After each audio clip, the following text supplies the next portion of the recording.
Thanks for coming out, the great San Francisco, greatest city, and the amazing Fillmore, and the unbelievable. It's good to be alive, you know what I mean, isn't it? That's what I say. That's what I like. I find that to be the goodest thing there is. To be alive. And the reason it's so good is because it's so bad to be dead. It's not like life's so fucking great, but compared to being smothered in earth. So every day I'm happy not to. That's my goal in life, is not to die. Everybody need a goal. And so that's my New Year's resolution every year. I go, I'm not gonna die. I think actually scientists should kind of look into that whole death thing because they seem to focus on diseases. And I don't give a fuck about them because, the guy go, hey, we fixed your arthritis. And they go, I'm still gonna die? They go, yeah.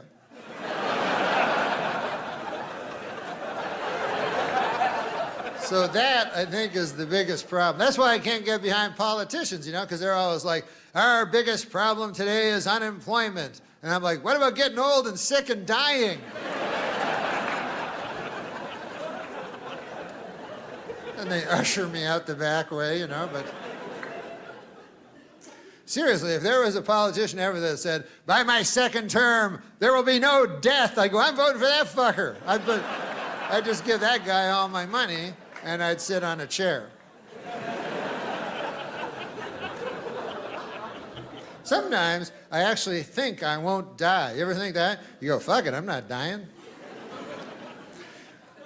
But in your mind, when, you analyze, you realize, my dad died, and my grandfather died, and my great-grandfather died, and the guy before him, I don't know, probably died. I think he died. Because otherwise he'd be on Extra. No, I come from a long line of death. That's my point. That's my point.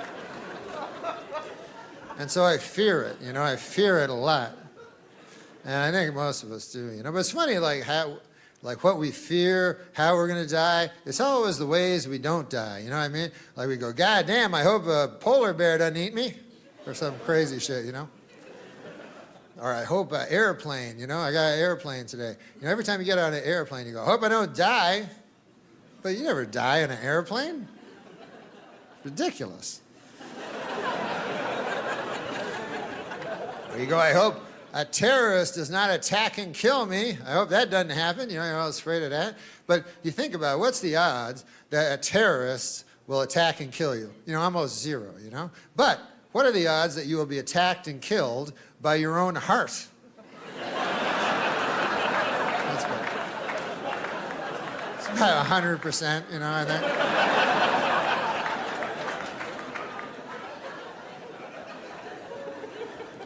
Heart's not good. People think it is, but it isn't. People like hearts. They go, here's a Valentine's heart. You go, oh, yeah. You go, that guy's got a big heart. I go, you better fucking watch it then, because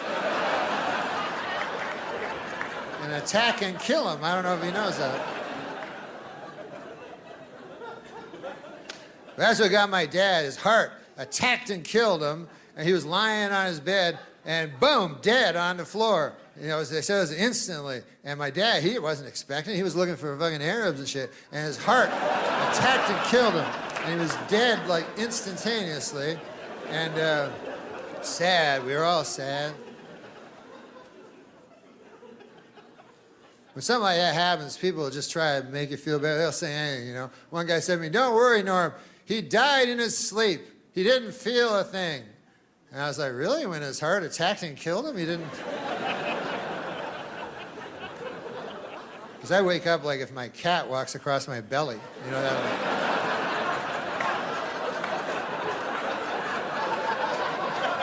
I don't know if my dad was that sound asleep.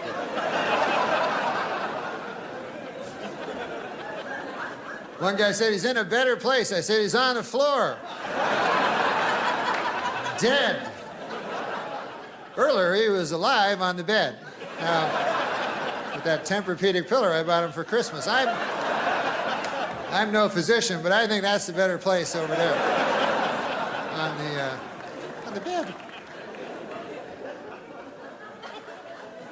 Your only chance if you have a heart attack is if they get there early enough. They have these things called defibrillators, and what they do is they attack your heart. 'Cause that's all the heart understands is violence, you know?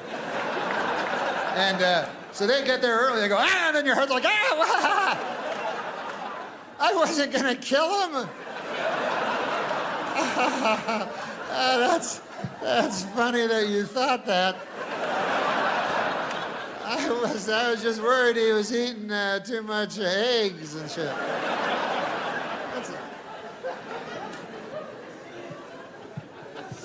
You actually get defibrillators. I urge you to get them, you know, because you can get them. I ordered them, you get them, and then you can teach your loved ones how to use them on you, and they even show how you can use them on yourself. And so I sent away for them, and I'm getting them. And I'll tell you what I'm going to do. As soon as I get the box, I am going to preemptively attack my heart.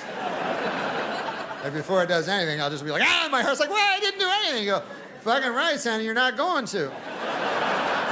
On account I'm carrying around these fuckers with me wherever I go. So I think I'll go on a roller coaster now and eat an egg.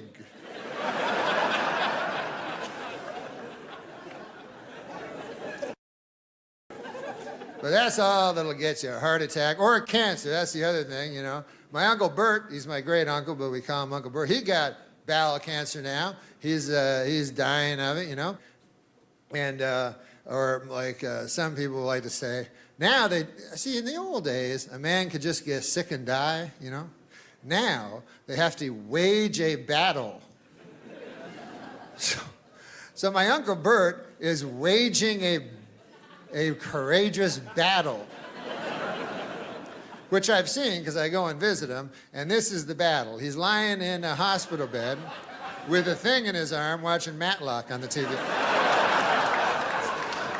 Instead of that battle, I got him the box set of Matlock. But it's not his fault. What the fuck's he supposed to do? I got you. It's just a black thing in his bowel. And the reason I don't like it is because in the old days they go, hey, that old man died. Now they go, hey, he lost his battle. That's no way to end your life, you know. What a loser that guy was. Last thing he did was lose. He was waging a brave battle, but at the end, I guess he got kind of cowardly was what happened. And then the bowel cancer, it got brave. You got to give it to the bowel cancer. You know, they were in a battle, and then, what the fuck?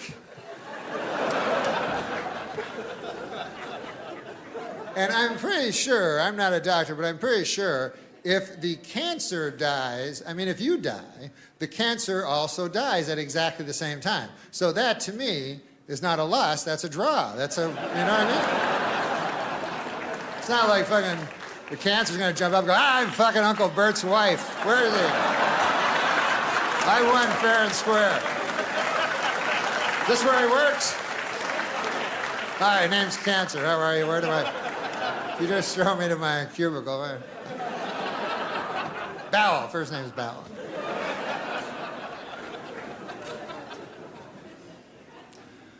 No, man, I wouldn't have no brave battle when I'm fucking dying, I'll tell you this, because I'm not brave. So when the fucking sickle of death is over my goddamn neck, I'm gonna be so cowardly. I'm afraid of going on Ferris wheels and shit. You know? I'm not gonna be brave.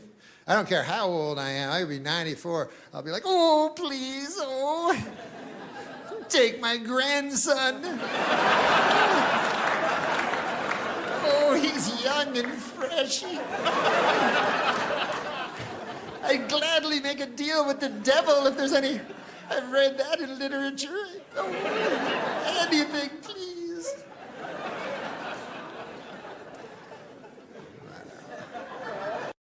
What's up, guys? Welcome back to another episode of Julie Reacts. On this episode, we are reacting to Norm Macdonald moth joke. You guys have suggested this. You guys love watching me react to this guy. So let's see it, shall we?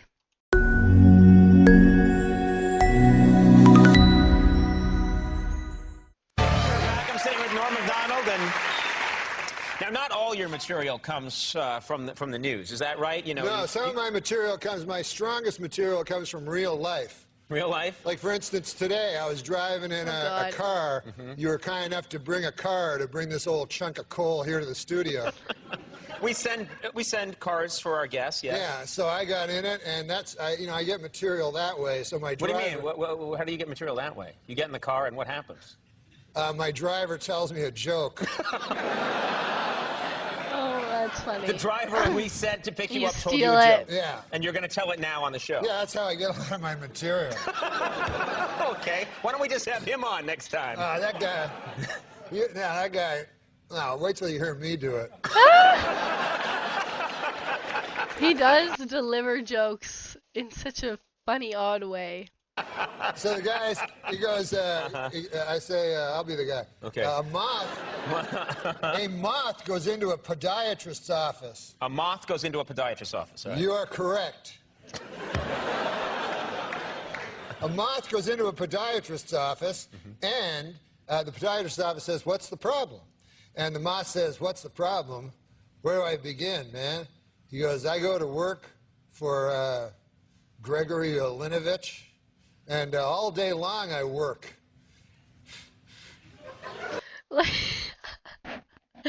Like the breaths, the amount of time it takes for him to speak, it's truly just Norm Macdonald, I've realized, and sometimes it irks me, but it is funny. Like, he's just such a character. Honestly, Doc, I don't even know what I'm doing anymore. I don't even know if Gregory Olinovich knows. He only knows that he has power over me, and that seems to bring him happiness. But I don't know. I wake up in a malaise, and I walk here and there. And the podiatrist says, "Oh, yeah?"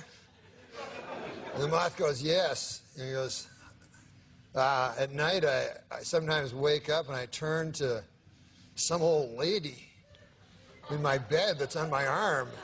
A lady that I once loved, Doc. I don't know where to turn to. My youngest, Alexandria.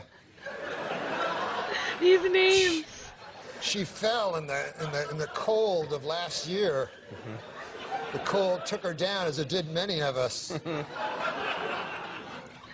And my other boy." Oh my God. And this is the hardest pill to swallow, Doc.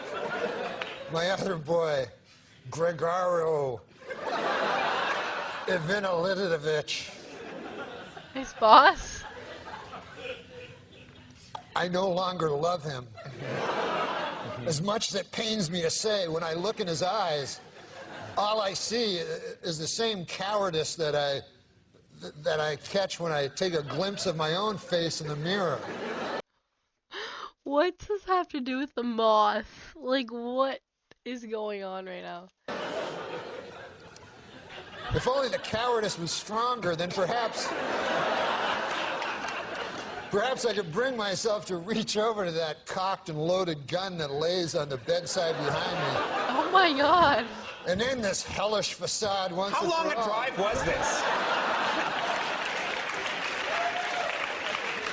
Do you live in the valley? Where do you live? Please, sorry.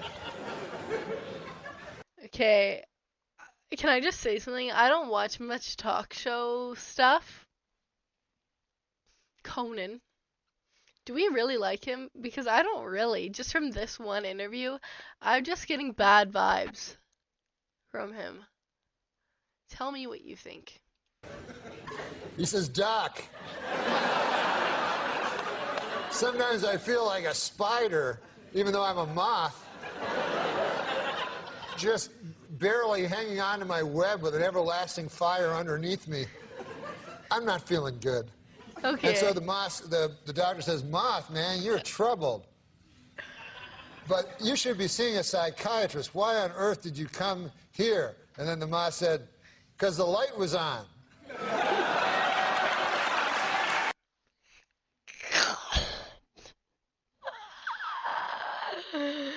Oh, guys. I love it. Like, so long for that ending. I love it.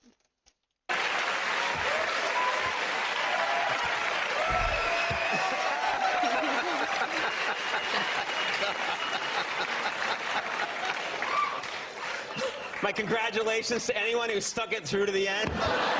Okay, he can't say that shit because a lot of Norm's jokes are like that. Like the one I just reacted to, the Janice one. So, like, again, why do you like him? Like, he's literally insulting his whole comedy, I feel like, by saying these things. And Norm Macdonald is what you guys have told me is he's a legend. So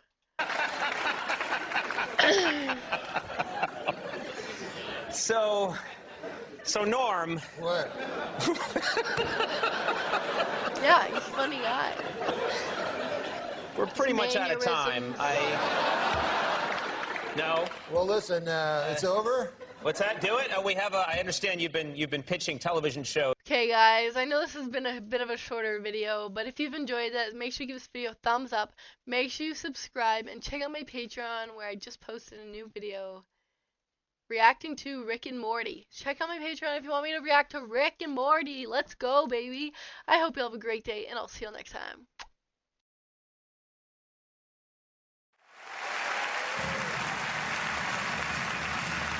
Live from Toronto at the Sony Centre, it's the 4th Annual Canadian Screen Awards with your host, Norm Macdonald, featuring Martin Short, Jay Baruchel, Rick Mercer, Emily Van Camp, Eugene Levy, Jacob Tremblay, Catherine O'Hara, Christopher Plummer, and Donald Sutherland. Now, please welcome Norm Macdonald.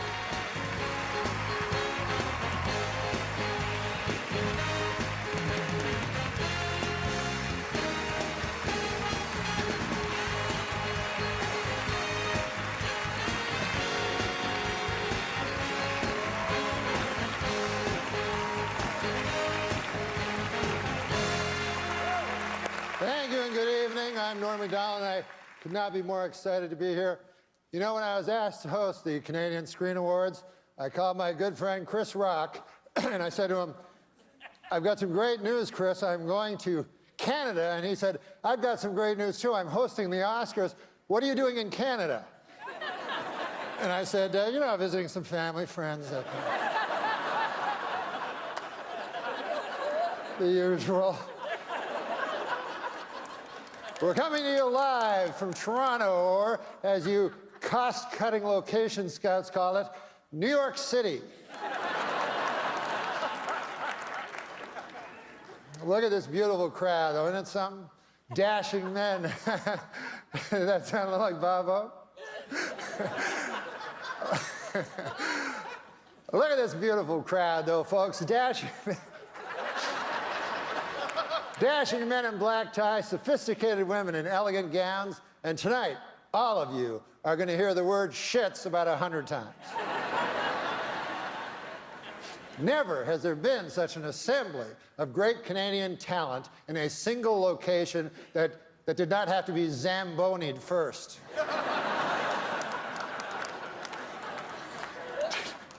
Tonight, the CSAs are being seen in over 50 countries. Isn't that exciting? Oh, wait, I'm sorry. Don't, wait. I misread that. 50 counties.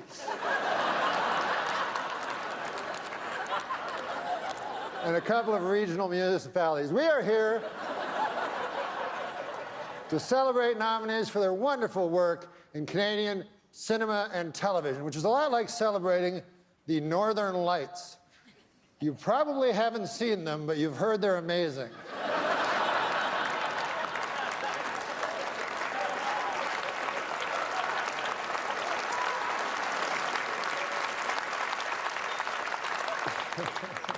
You know, we were worried people would record the show and there'd just fast forward to the good parts, as is the want these days. So we have put a plan in place to prevent that from happening. We have decided to not have any good parts.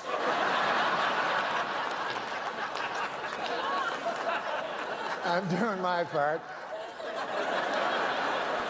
But no, that's not true. We have a lot to celebrate in our industry. Amongst the TV shows nominated tonight are Amazing Race Canada,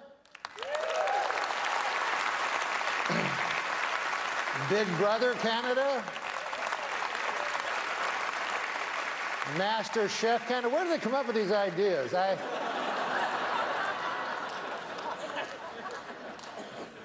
We are honored to have the great Christopher Plummer here tonight.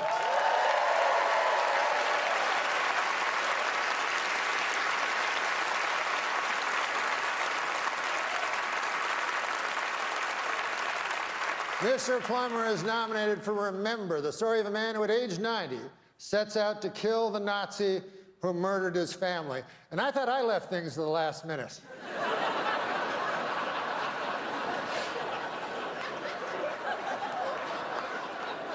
But it's been a wonderful year for Canada. It's been a especially great year for one little guy, one adorable little Canadian youngster who's already accomplished so much. Of course, you know who I'm talking about, Justin Trudeau. Hasn't he had a wonderful year? No, I'm kidding. I was misdirecting you. I'm talking about Jacob Tremblay.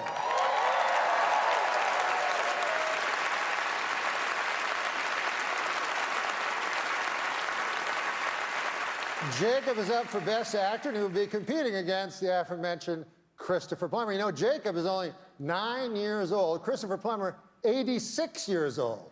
But they have a couple of things in common. One, the deep love of their craft. And two, they are both up way past their bedtimes.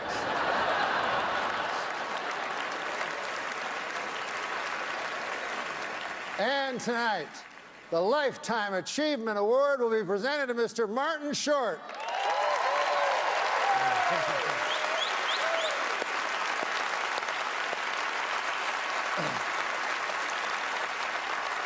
It's the Academy's way of saying, thank you so much, we've had enough.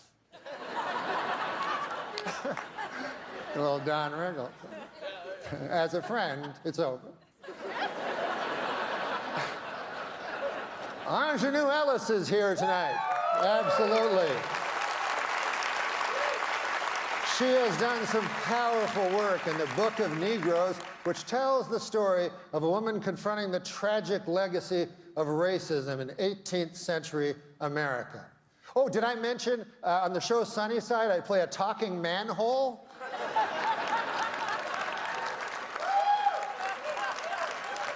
That doesn't mean it's better, it's just different. Rossif Sutherland is here, nominated for his role in River.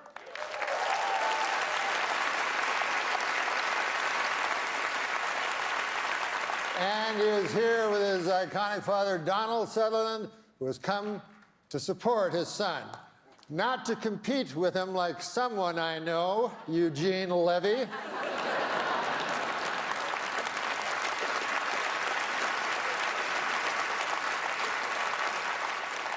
Oh, and Catherine O'Hara is here tonight, the wonderful...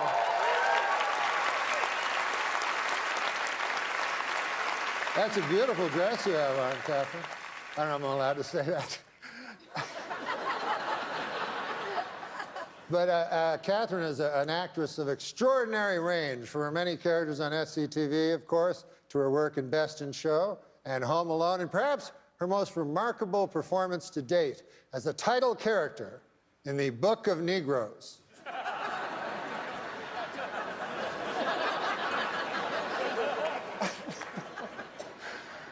I lost $1.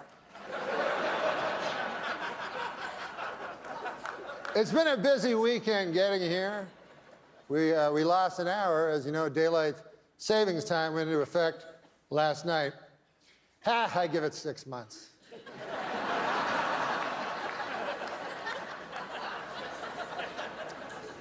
And I'd like to take a brief moment, as all moments are, I suppose, to thank my writers. You know, the writers are so specialized these days. There's a joke writer, he gives you jokes. There's a gag writer, he gives you gags. There's a head writer, he gives you... What I'm saying is things are they're specialized.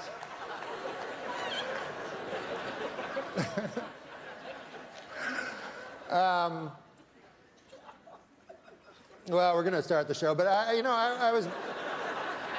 It hasn't started yet, you didn't know. I saw a wild look of alarm cross your eyes.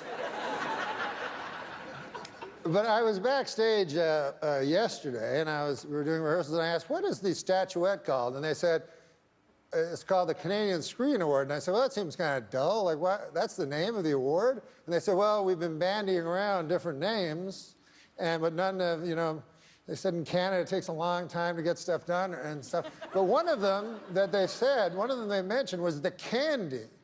And I think John Candy, I mean, who doesn't love John Candy?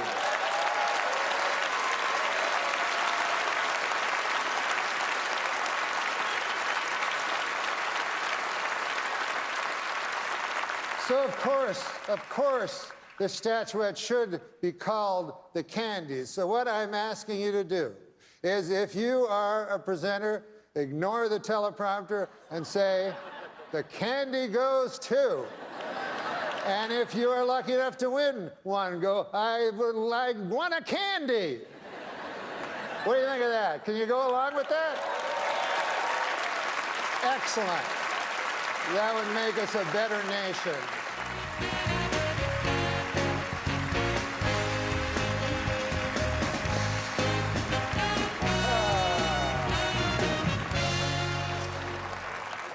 I am not here to upbraid. However, I think I made it quite clear that these awards should be referred to as the Candies. A 9-year-old child knew. Are you so burdened with this preposterous technology?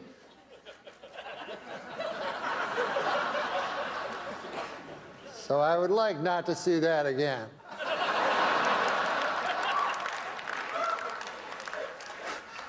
Backstage I was thinking how different things are since I moved to the United States. Now I'm in the United States. One thing I've noticed about films, I don't like foreign films anymore. They're all like artsy, kind of not my cup of tea. But when I grew up in Ottawa, by God, I loved foreign films. Star Wars,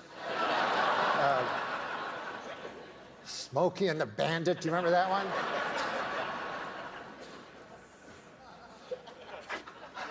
Here to present our next award, the Candy. And this will be the end of my upbraiding, I hope. Is an accomplished actor. All right. Hey, before we go any further, how about a hand for the band, huh? Good job, guys. George St. Kitts and the Candy Band.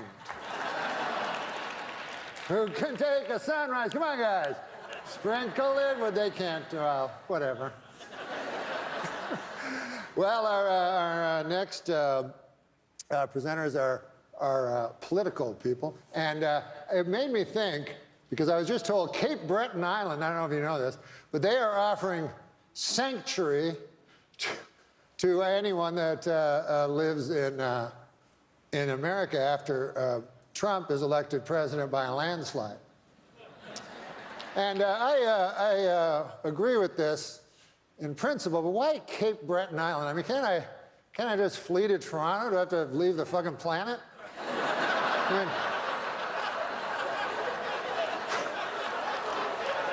can't I just go to Baffin Island while I'm at it? All right, now, welcome to the stage, 2 Canadian. Oh, the Candies are going great so far, aren't they?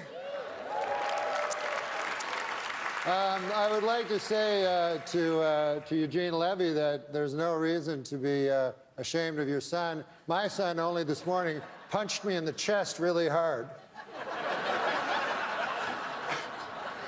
Listen, I have some good news. I just found out that all of you here tonight will be getting a swag bag. Yeah. Just like the Oscars.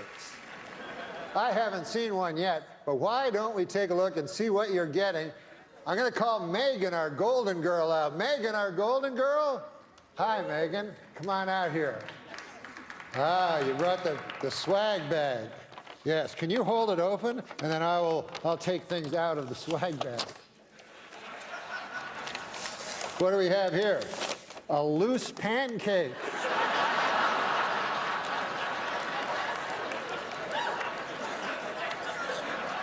What else we got here, Megan? We got, oh, this looks cool. It's a CD, you know what they are, of Nelly Furtado singing all the national anthems.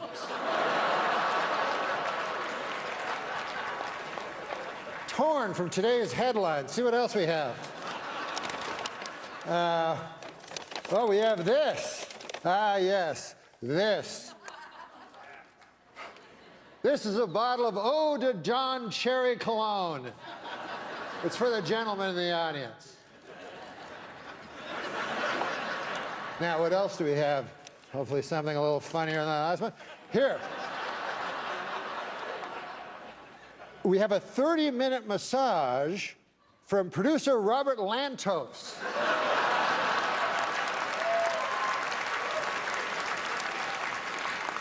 Don't try to go for 50. You only can hit 30. Then what else do we have here? Oh, a curling stone. You know what these are made of? I always took them for granite.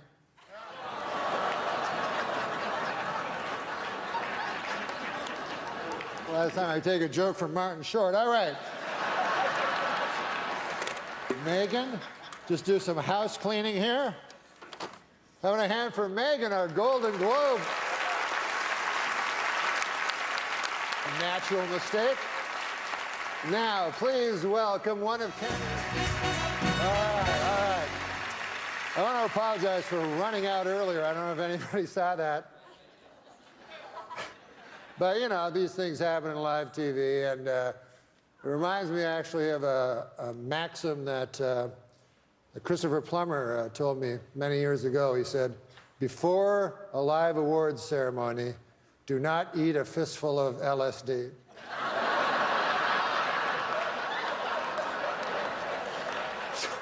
Take that with you. I'm sorry, Jacob. How's Jacob doing? Hey, Jacob. Congratulations, buddy. This must be like deja vu for you, being stuck in a room for so long like this.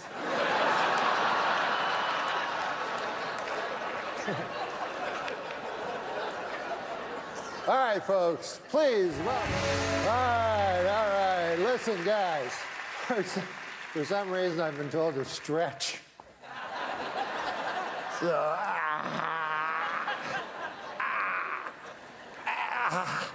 oh, I've never tried that before. The show's over, folks. Good night. But for the first candies, respect, peace.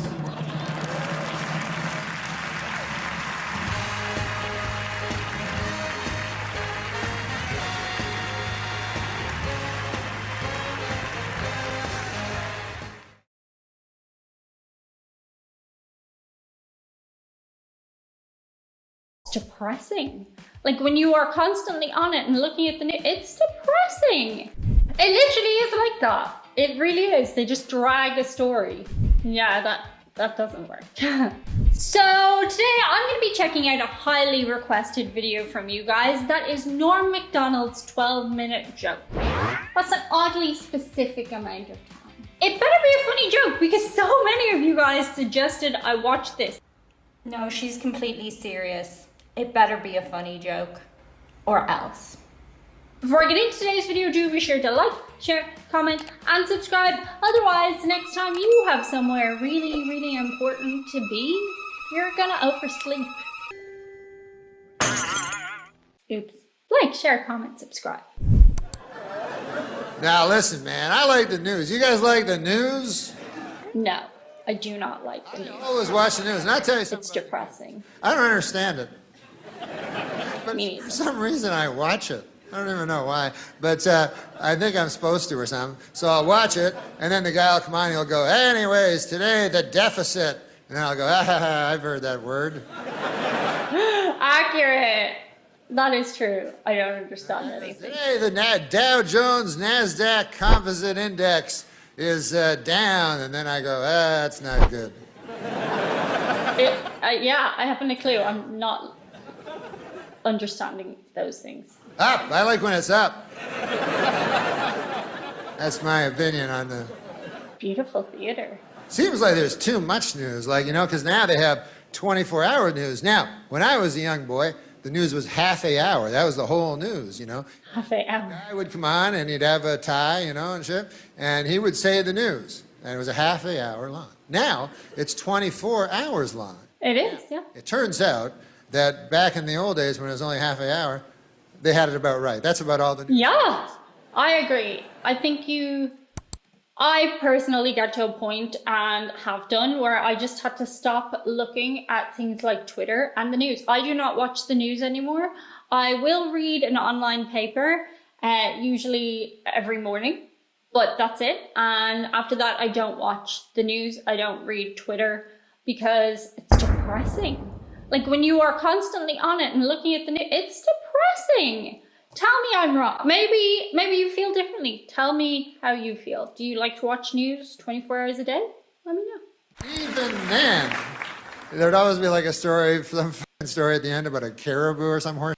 So there wasn't even enough to fill the half an hour. But 24 hours, way too long. Way too long. Repeating stories all the time. Repeating everything. Make up stories, you know. They do that a lot. Make up things that aren't really news stories, but they have to, you know, fill the 24 hours, you know. And the one I noticed that they make up a lot, this is the latest one I've seen. I see this all the time on the news. The newsman will come on and he'll go, good evening, everybody. This is the newsman. Whatever he says. He's not going to say that. And then he goes, our top story tonight, a lady has vanished. That's the story. And then he goes, let's go outside where there's another guy. So then they cut to outside. And then there's a... I love this language. Hey, listen, how's it going inside? We're outside and we found out about this lady that vanished. Her name was Janice, and they found her car here in the Taco Bell parking lot. And don't worry about the car, it's fine. But can't find hiding her hair of the lady. Well, back to you. It literally is like that. It really is. They just drag a story. I don't give a fuck on account I never knew Janice in the first place. Matter of fact, I'm kind of happy it's Janice and not somebody I know. Sure. But then what they do is they start telling you about Janice. Just a side note, he must be absolutely boiling hot in that jacket.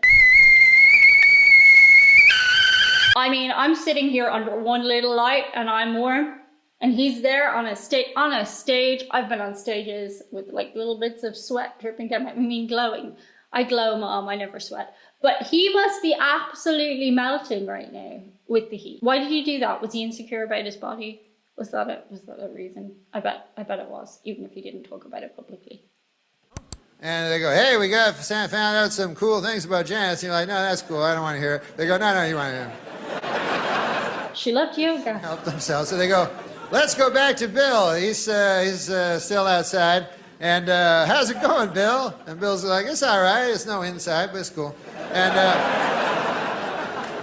it's true. I do a little bit of TV presenting, and in terms of tiers, the people in the studio are higher up than the people on the street, for sure. found out about Janice. Turns out she's a good lady. And we found some friends of hers, and here they are. And then, sure enough, they show a lady, and it says, friend of Janice. And she says, I'll tell you something about Janice. You want to hear about Janice? Janice is the type of lady that you could always turn to. You know, you ever want to turn to somebody? Lights up a room. Like if you got a problem or something, and you feel like you want to turn. You ever do that? If anyone ever says I light up a room, It just hurts and you want it anyways. The point of it is that once you swiveled your head over this way, the person you'd most want to see in your eye line would be Janice. And then they have another friend of Janice that wasn't the first one. And she'll go, I'll tell you, Janice, oh my God. She was the type of lady that she could walk into a room and light up the whole room. there we go, for sure. Light her, not like that. She would... Light up a room. And that would be Janice's third friend lady that's not one of the earlier two. And then she goes, I'll tell you about Janice. Is that who you're asking me about, Janice? Janice was the type of lady that you could be talking to your best friend in the whole world, and then Janice come in and you go, F you, I'm talking to Janice. Now, Janice is a cool lady. I would like to meet her one day. That would be a lot of I forgot she vanished. He has great skin. I know that's completely unrelated. That's not good. I don't give a f what Obama says. Hope is never good. Don't try it. Never works out. So you go, oh man, they'll find Janice. They're putting pictures up of her on telephone poles. I think that had worked once. And Yeah, that doesn't work. more things about Janice, you know, and they'll show you like the home videos of her. You're like, God damn, look at that. She's eating a pizza. I eat pizza. I like her. So relatable. They'll find her. You start to care about Janice. Obsessed with Janice. It's all you can think of, you know. You're at work. Fucking just can't wait to get home, agonizing over Janice, you know, and thinking about her with eating pizza and shit. And then you go home, and your nights are just fevered dreams of, you know, Janice and bangs and shit like that. And all you can do is turn on the TV and hope, and you know, and then one day, you know, they go, hey, more news on Janice. Here's Bill. He's still outside, and then Bill is like outside, and he's like, here we are. Where, as you can see behind me, they are scouring the woods. They're still searching for Janice, you know. And then you go, oh, fuck, not the woods. Not the woods. That's never good. Nothing good ever happens in the woods. So true. I've seen enough of these fucking stories to know. Nobody ever seems to bury people in like less gloomy places than the woods, right? Like, I'm trying to think of a place that's really cheerful. Disneyland, but there's a lot of cameras. That Janice ain't coming bounding out of the woods anytime soon. That's it. She decided to take a stroll through the scraggly woods. No, if they find you in the woods, they always find you in the same place. Every time they will find you in a shallow grave. So accurate. I don't know why they don't just look there in the first place. If I was the police chief, I'd go, listen, I want every shallow grave in the vicinity checked out. Doesn't shallow grave seem a mite rash? You know, like these serial killers are supposed to be so shrewd and cunning and everything, you know? At least according to the TV movies I've seen. And, but then when it comes time for the grave, they get a little hasty, you know? They're like, there you go, 3 twigs and a leaf. That ought to do it. That doesn't look like Janice anymore. I don't recall Janice ever wearing 3 leaves and a twig. So true. So true. Oh, I'm gonna wait the authorities now. You gotta prepare these things, you know? You gotta be a little smarter than that. You know, what I would do, and I would never, ever kill a lady in cold blood. We've all thought about it though, haven't we? We've all thought about how we would get away with it. Anyway. I know I say that now, I don't really know. I can't predict the future, but I don't believe It can happen. I know there's no river long enough doesn't contain a bend, but I believe that right now, because there's a lot at stake. you know, you think about it, you probably, you know, probably lose your job. I don't know what happens. Probably. That's a blemish on the old CV, you know? Even in today's enlightened society, there remains a stigma to being a psychosexual sadist. But what I would do is I would look at the lady, I would select a lady, and then I would follow her habits. You understand what I'm saying? Like I would watch her very carefully, you know? And I go, hey, I noticed that every day she goes to that cheese sandwich shop, and then she comes out with a little paper bag. I'll bet you anything there's a cheese sandwiches in there. You know? So then I keep that in my... As a woman, let me just say, always change up your schedule wherever possible. I do. I walk through it different times every day. You can't predict me. You can't predict me. You understand? Then I'd say, hey, I notice every Wednesday evening she goes with her other lady friends and they go down to the YWCA and they play basketball with each other, which is fine nowadays, you know? Why wouldn't it be? What I would do is Why wouldn't it be? I would go down to the YWCA, but a cheese sandwich. So then she would eventually come out of the YWCA, you know, all sweaty with her, you know, her ridiculous three-colored ball and everything there, you know, and I'd be standing there. And then Ridiculous. what's in your right hand? And I go, nothing. I'd be coy, you know. And she'd go, there's something in your right hand. I go, listen, lady, who knows more about what's in their right hand? You or me? I believe, oh, this. Now, this is just a cheese sandwich. Why, you like them or something? What's... I got a whole fucking van full of them over there. Oh, it's like a kid with sweets. Women are the exact same. Yeah, that craziest looking fucking van you ever saw? That's filled with cheese sandwiches. You don't have to have cheese sandwiches in the van, by the way. It's just an example. Unless you want to be known for your detailed work. It's not really necessary. Then I would get the lady in the van and I would drive her to a remote area. An area most known for its remoteness. That's what I would look for. Okay. And anyways, I'd take her to the remote area where I had constructed a shed. And then I would get her in there and I would do that thing that makes me feel like God. And then her screams would just bounce off the walls and echo out into nowhere and never touch the ear of civilized man again. And then I would take her body to the woods and bury her in a very, very, very Shallow deep grave. Deep grave. Right. That was very funny, to be fair. My favorite type of humor is observational humor, and that was very good observational humor.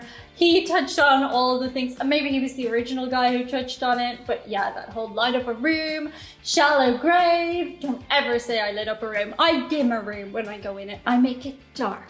In case you haven't checked it out, I do have a Patreon, patreon.com/DianeJennings. We do lots of fun things there. You can join that community if you want to, get 2 extra videos a week. You can even opt in for shoutouts like Jason Moyer, who wants to shout out all the fathers out there. He says regardless of any professional goals he may reach, the greatest blessing he has in his life is being a father to his son. Jason says happy belated Father's Day to all of us. That's it for today. See you guys on the other side. Bye. Your nails are very sharp. Your nails scratched me all over because we haven't gone for a good walk since you got them cut. Can you tell, because we've had great Norm stories on here and you were actually tight with him, can you tell any Norm stories? The king. I mean, I do a couple in my set. They're great. So I don't want to give any of those away. Don't give those away yet, but I'll share with you one that was one of my favorites. Yeah. All right. We're on tours, me, Sandler, and Spade, and Norm. And it's our final show. I believe it was Mohegan Sun. And so it's our final show. So like we're deprived of sleep. So everybody's just like, let's sleep in. Okay. So we're all in a text thread. So we all sleep in and we're, wake up. And so Norm was on the thread at 6 a.m. on the thread with everybody. And he goes, hey, I'm getting breakfast. Anybody want to have breakfast? And radio silence. Everyone's sleeping. I wake up at about 9 a.m. And I go, hey, does anybody want to get breakfast? And people are like, yeah, I'm down, blah, blah, blah, blah, blah. So we go down to the lobby, and Norm's walking up, and he goes, what are you doing? And I'm like, we're going to go get breakfast. He goes, yeah, that was my idea. And I go, what do you mean? He goes, yeah, no, as I had said, you guys want to get breakfast, and nobody said anything. And I go, yeah, we were all sleeping. Adam's like, you were sleeping. And he goes, yeah, then Swartzen, he fucking goes, hey, you want to get breakfast? Now everybody wants to get breakfast. So he took my idea. I go, I didn't fucking create breakfast. And he goes, yeah, I know, but I thought of it first. My idea. He goes, they don't even have breakfast here. And we're at a casino, and we're like, they don't have breakfast. They always have breakfast. And then he goes, no, I've been walking around trying to find it. And then we go to the concierge, and we're like, do you guys have breakfast? She's like, yeah, there's like 3 diners. Like, in there, there's one, like, blah, blah, blah. And he goes, what? What are you talking about? You're walking around. You have breakfast. It was like the most insane. Yeah. And that was the thing about Norm, is like, you just never, I was always like, what are you talking about? Yeah. It's just like, Did he know he was being funny? I don't know. That's what's the genius of it. Well, that was the genius of it, but it was like, I was one of his good friends. So it was just like, I didn't steal your idea for breakfast. That's it's like so so funny. insane. Yeah, Swartzen stole it. Yeah. I thought of it. It's like, and it was so funny. Like, I still have screenshots of like the threads of all of us. Yeah. Because it was like, Norm would just, it was so bizarre. I remember one time we were going down to Florida. We had a whole run of shows in Florida, like 4 sold out amphitheater, amazing shows. So we're on the St. Augustine, right? Yeah. That's a beautiful. It's the best show I'll talk about that in a second. Yeah. It's the best show I've ever seen in my life. But so we're on a thread. So Norm is going to meet us from California and Florida. So 2 days before, we're like, all right, Florida, Orlando, blah, blah, blah, excited, fired up. Yeah, see you guys there. So we get into Orlando. We're all at the hotel. We're like, okay, Norm, you here yet? He goes, what? Where? And we're like, we're in Florida, we're in Orlando. Like, are you here? And he goes, Orlando? What are you talking about? What do you mean? We're like, we have a show tonight. Yeah. And he goes, what? Yeah. Who said that? I didn't know that. And I literally screenshotted it 2 days before Norm going, can't wait to see you in Florida. And I go, you fucking said. And he goes, oh, yeah, no. Yeah, shit, I have the flu. And we're like, what do you mean you have the flu? He goes, yeah, I have the flu. And we're like, why don't you say you have the flu? And he goes, yeah, I forgot. And we're like, what the fuck? Yeah. So he missed the whole Florida run. Wow. He just didn't tell anybody his name's built on this thing too? Well, sometimes he was, sometimes he wasn't. Like, okay. we were the main 4, me and Spade and Steiner and Adam. So Norm, they would be like a rotating, like Nealon, Tim Meadows, Norm, stuff like that. Yeah. But yeah, it was just like you just said. That's hilarious. So it was What so a nut. Were bizarre. you ever nervous being the new guy? Because all those guys have known each other forever. No, I came in hot. I just started slapping genitals. Yeah. Well, I had worked with Adam for so long, and those guys all became really close. So when we went on tour, it was just, it was. I never felt like the new guy. It was just like my buddies. I've heard you got a jump shot too. Ooh. I did before I went blind. I literally that was in Key West too. I have glasses now because I can't fucking see shit. I've had multiple people tell me. I remember Godfrey once was like, Swartzen's got a J, dude. Dude, I used to, I was a shooting guard. Yeah, I couldn't run point, but I was like very like Reddick. That was my idol, who's became a friend, JJ Reddick. Can I ask one more Norm question? He's my favorite. Okay. Did he do well on the shows? Because I've only seen him live twice, and one night he fucking annihilated. It was like the roof came off, and then one night he bombed silence for like 45 minutes. It's kind of like whatever he wanted. Like he could murder, or if he just wasn't in the mood, he would just go off on like some kind of whatever he wanted to do. Yeah. But he did say one of my favorite things ever. I did a festival in San Diego, and I headlined Friday, Norm headlined Saturday, and I stayed and hung out with Norm, and we were backstage, And right next to him, he's about to go on. Kirk Fox's opener, it was really funny, is about to introduce. He's in the process of introducing him. He goes, you know, you're a headliner, blah, blah, blah. And Norm just turns to me and he just goes, the only thing I'm good at, I hate. And they're like, Norm Macdonald. And he went on stage. Jesus, that's dark. No, it was perfect. Because it's like sometimes comedians are just like, sometimes, I don't know, you're just like, feel fucking dark. Sometimes Sure. you don't feel like it, but yeah, but I mean, do you think he didn't like doing stand-up? No, he loved it. You know, Yeah. it's just kind of just a self-loathing, like, Yeah. ugh. Maybe he just wasn't in the mood. It was a music festival. Oh, yeah. So you know what I mean? I'm sure he was just like, this could go either way. Yeah. I used to open for Louis, and he would always pace in the green room and be like, I don't feel funny today. I don't feel funny. I don't have it. I've gone. I'm not funny anymore. And then he would go up and murder. Yeah. I think before a show, you just get that You weird... get in your head. The butter. I'm like a legit insane person before I go on stage. I don't know if you're like this. I get really tired. Like I get a weird fatigue where I'm just like, ugh. And then people are like, are you okay? And I'm like, yeah, I just have to get out there. And then once I'm out there, I fucking love it. It's the best. And but I remember Dana Carvey was saying that to me. We were doing a gig at Laugh Factory in Hollywood, and it was Kevin Nealon's new material night. Mm-hmm. And I'm backstage with Dana, and Dana's like, I'm gonna bomb. I'm gonna tank. And I'm like, you're not. And he's like, no. I don't have anything. And blah, blah, blah. And I'm like, no, it's a new material night. He's like, no. I'm gonna bomb. I'm gonna bomb. And I'm like, all right, whatever, dude. And he just went out and fucking murdered Dana Carvey. It's like, exactly. literally, he's the most charismatic, naturally hilarious human being that's ever created.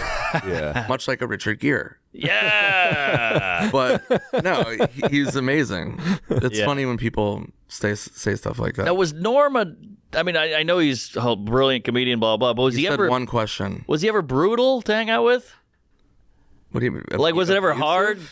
What? Abusive? No, No, it just like- means it was just like a hard was hand. it annoying Shut sometimes? up, Sam. You know, like, I'm trying to fucking defend Mark. well, like, Stupid question. he's got that... he's trying to like. No, I appreciate it. Be easy on my man. No, man. you can... Hey, tell you're me- in our cave, man. what are you doing here, Nick? What are you doing here? You know, like he couldn't drive, so you had to go pick him up, or he has that great story where his assistant was like, Norm, you're not gonna believe this. I got a hooker last night, and she snorted coke off my dick. Don't tell anybody, please. And Norm's like, yeah, of course, I got you. And then the UPS guy walked in. He goes, this guy got his dick coke snort by a hooker. And the guy was like, what are you doing? You know, but that's Right. Norm.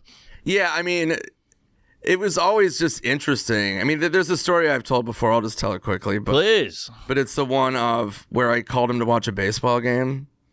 So do you know this story or no? So I call him. It's noon. There's a triple header on. Mm-hmm. So I go to the bar, have a couple beers, and then Norm's like, hey, what are you doing? And I go, I'm at the bar. I go, I just got here. I've had a couple beers. Want to meet me and watch games? And he goes, yeah. Can you pick me up? And I go, no, I've already had drinks. I don't want to drink and drive. I go, you live a mile away. Just call a cab. It's before Uber. And he goes, all right, yeah, I'll see you there. So I'm like, okay. So I'm drinking at the bar. Watch one whole game. No Norm. Another whole game. No Norm. Text him. Nothing. Yeah. No reply. This is what, 6 hours now. 6 hours. So now I'm like, solid buzz. Thank you, Mark. Mm-hmm. So then third game. No Norm. Huh. So it's 9 o'clock at night. Now I'm like fucking drunk as shit. And I'm leaving the bar and he's walking in. And he goes, where are you going? And I go, what do you mean? Where the fuck have you been? Yeah. I watched all 3 games. I'm like in a blackout. I can't walk. And he goes, so you're leaving? And I go, yeah, I can't see. This is what I'm talking about. And he goes, now, and this is the best part. This is so Norm. I go, where the fuck have you been? And he goes, I had to do laundry. For 9 hours. For 9 hours. I go, 9 hours to run an orphanage? What the fuck are you doing, man? You wear the same thing. You wear Yes. sweatpants. Right. He goes, yeah. So I stayed and had like one more beer. But it was just like...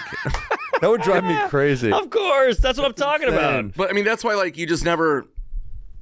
You would never like fully invest. Right. But he was great though. He was really competitive. One time, he goes, hey, you ever play ping pong?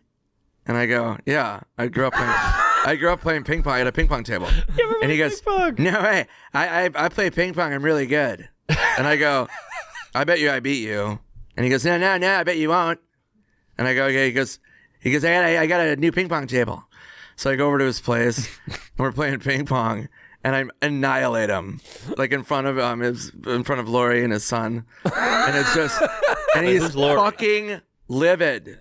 And I'm just smoking, and he's like, what the fuck?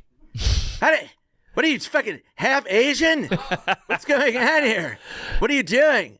And I'm like, I grew up playing ping pong. I'm like really, really, really good. And he's like, yeah, I play again. And so I just kept beating him. And then I felt bad. It was kind of like I would let up a little bit. Yeah. And he could tell, and he would make it more mad. He's like, nah, fuck you. And he was so mad. Oh, that's so like there was a funny competitive side to him. God, could you imagine him trying to have a girlfriend or anything like that? Showing up 9 hours late to stuff? It's insane. No. Or not be able to drive.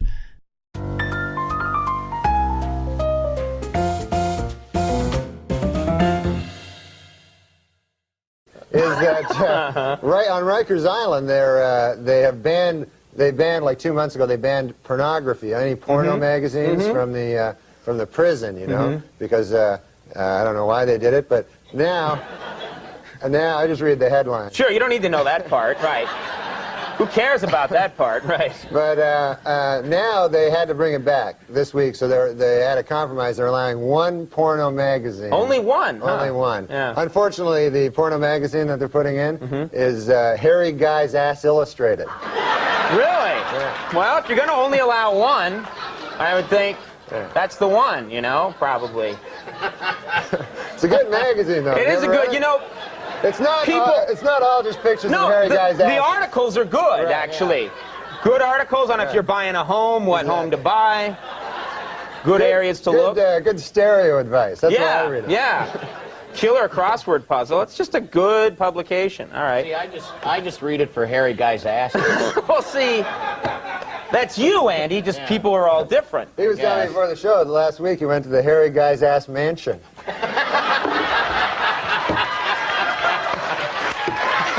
Great. Why didn't you? Andy has all the fun. He gets to all the big celebrity parties. Right. Him and Jimmy Kahn.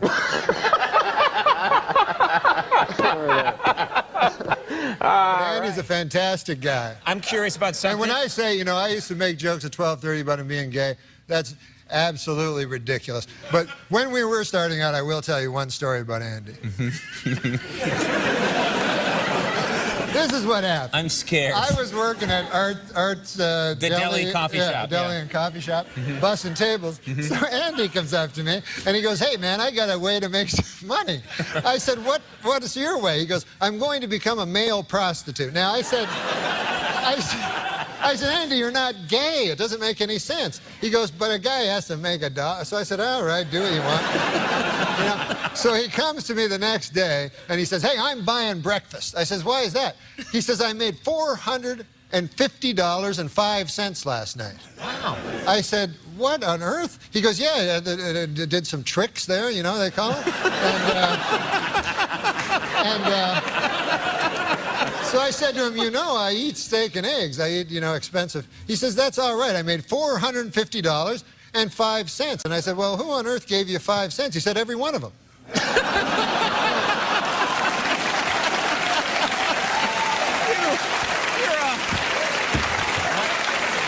Good God, you're a horse's ass. I was concerned. That's simple arithmetic. That's 9,001 dudes.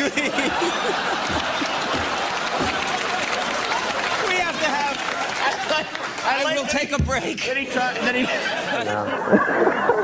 don't care anymore. I do like that he picked Kemp. I like Kemp. Oh, yeah? He had a strange thing. Did you hear that quote he said? He said he's closer to minorities than the other candidates because he says he showered with a lot of black guys. Did you hear that? What? He says because he used to be on the Buffalo Bills. That's right, he was a football player. Is that true? He said that? Yeah, he said that the other day. He said he has a closer feel for the minorities because he's showered with so many black guys. Mm-hmm. But, you know, I don't know if that's, well, how you want to pick your presidents, right? Showered with a lot of black guys? I don't know. I mean... You're picking Dole because he can do an impression. Yeah, you right. know, your reasons aren't much better. If I was going to pick a guy just because he showered with a lot of black guys, I'd pick Andy or something like that, you know? People don't have to know that. No, he used to play ball. He used to play college ball. Sure, he was. Yeah, in every branch of the armed forces. Start with my jokes. I just want to say, like I said a thing on last show about Andy enjoying gay porn. Right, I remember you saying that. And I thought later that was just a stupid thing to do. Well, I guess it was all forgotten until you just brought it up. So, he doesn't like gay porn, you know? He doesn't like gay porn. So anyway. I can't stand gay porn. Right. Gay porn, no thanks. So if you're getting me a birthday present, no gay porn. I'm glad that's great because it really cleared the air. Yeah. I understand you Lent. You take Lent pretty seriously, the Catholic holiday of Lent. Is that the case? Well, you have to give up stuff on Lent. So every year on Lent, I give up stuff.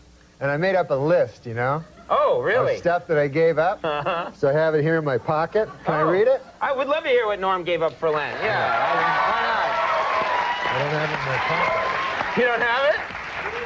Oh, here it is. It's in this pocket. Okay. Yes, this is a list of things that I gave up for Lent. Okay, you ready? I gave up powerlifting. All right, out. Yeah, I didn't want to do that anymore. And then I gave up lifting of any kind. Okay, that's good. And then I gave up dressing up like an incubus. Now that people know what it is, you know. Not going to do that. No. And then I gave up. This isn't a good one. I gave up feeding my cat. You got to break that habit. Yeah, that's not good. Lent's a good time to do that. So that's. Oh, and then I gave up spending thousands of dollars trying to methodically seduce Andy's wife. No more of that, huh? All right, that's very nice. Good for you. What a relief. Plus, it gets in the idea that Andy has a wife. Andy has a wife. Oh, he does. I know. I have a wife. I know. And No, he has a great wife. I don't like gay porn. No, he has an excellent wife. Don't like it. Well, Not for okay. me. What we're going to do is we're going to take a quick break, and then we're all going to confer with our lawyers. And then we're going to come back, and we'll have more with Norm Macdonald in just a second.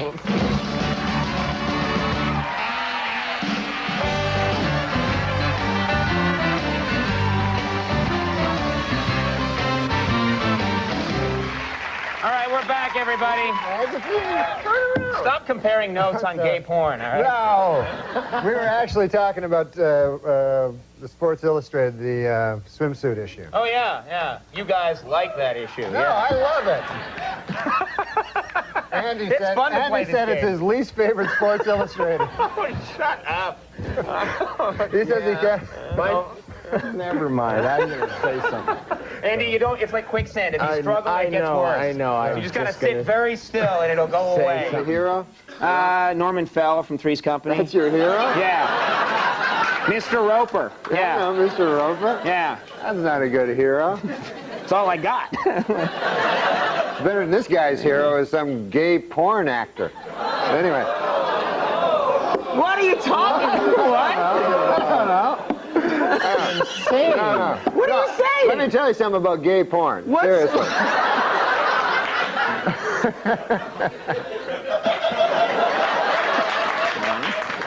It's fine. That was a long one. Okay. No, I'll tell you something about gay porn. Seriously. Okay. That doesn't mean a guy's gay. I'm not saying that. Because a guy watches gay porn all the time. Cut to a single. Just of Norm, really? Gay porn. I enjoy gay porn. I'm not gay. Gay porn is a genre that just cuts across all demographics. You know?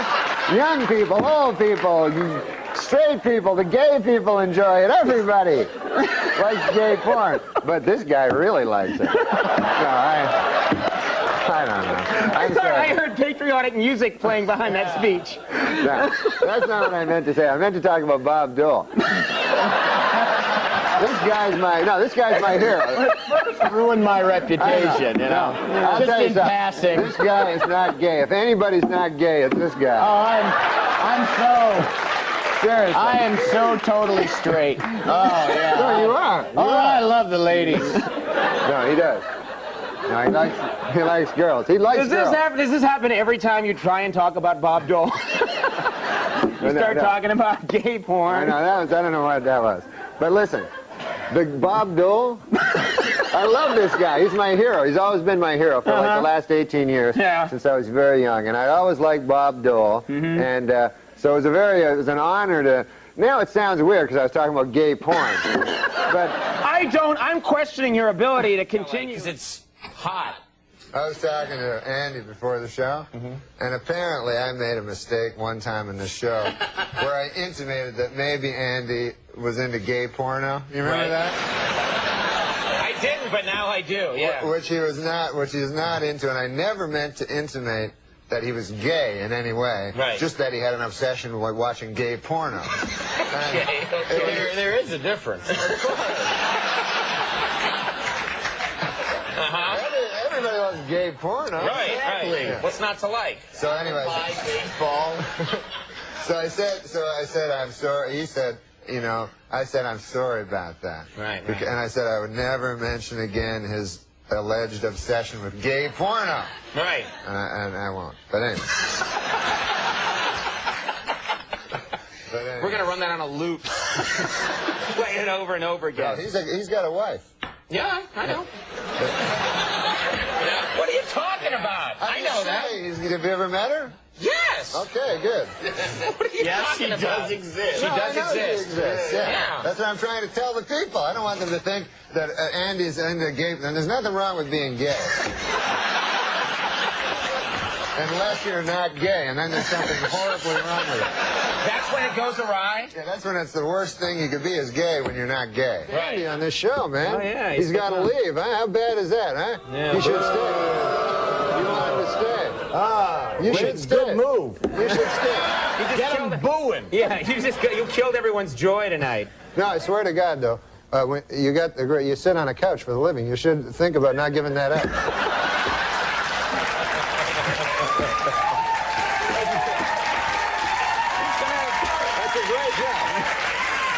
That's a great job. You sit on a couch, and you sit on a chair. It got to be too much, though. I'm looking to lay down. Gotta tone it down a bit. No, but you're a great man, and I'm gonna miss you on the show, man. You're a great man, isn't he? Thank you. Great. Maybe he'll change his mind. Maybe. I keep asking him. Yeah. He's like, nope. Maybe if the internet they start like writing "Save Andy," you know what I mean? It's not save him because he's leaving. His choice. Scott, you're Irish. Yes. What are you? Swedish German. Swedish German? Are you really? Yeah, really. Why would I lie about that? It's not funny. It's very odd 'cause It's a very strange lie. I put one over on those people. Yeah. Swedish German. No, I'll tell you why it's funny, man, because I was in Georgia, Atlanta, Georgia. Yeah. I met a good old boy down there, and he said, he said, you know Andy Richter? Yeah. Yeah, he did. Yeah. You met a guy in Georgia, and he said, you know Andy Richter? Oh, yeah, you guys do well there. Oh. And he said, I said, yeah. He said, have you ever heard of Andy Richter joke? I said, no. He said, well, most of it's based on him being Swedish German. And then he told me an Andy Richter joke. And Really? But I didn't know he was Swedish German. I thought it was all nonsense. Yeah, well, now this lines up perfectly. Let me ask you something, because it sort of relates to the first... Wait, don't you want to hear the joke? No. Oh, you're down to 6. You're down to 6. All right, this joke will get you back up. You can get him back. Let's hear the joke. Well, the fellow says, he says, man, he says, you ever hear the time about the old prospector? That's how he tells you. Yeah. He says, man, there was an old prospector, and he was prospecting for gold, and he was having a hell of a time getting any gold. It was an empty stake, I believe. And he said he'd come into town one day. He'd been in the mine for a good 8 months. He said, by God, he said, I'm only flesh and blood. Sure. Yeah. And I need a woman, you know. And so he goes into town. He goes up to the bartender. He says, bartender, he says, man, I've been in that mine for a hell of a long time, and I'm only flesh and blood. I need a woman. Well, the bartender says, hell, there ain't no women in this town. If you want to do any of that business, all we got is Andy Richter, the Swedish German.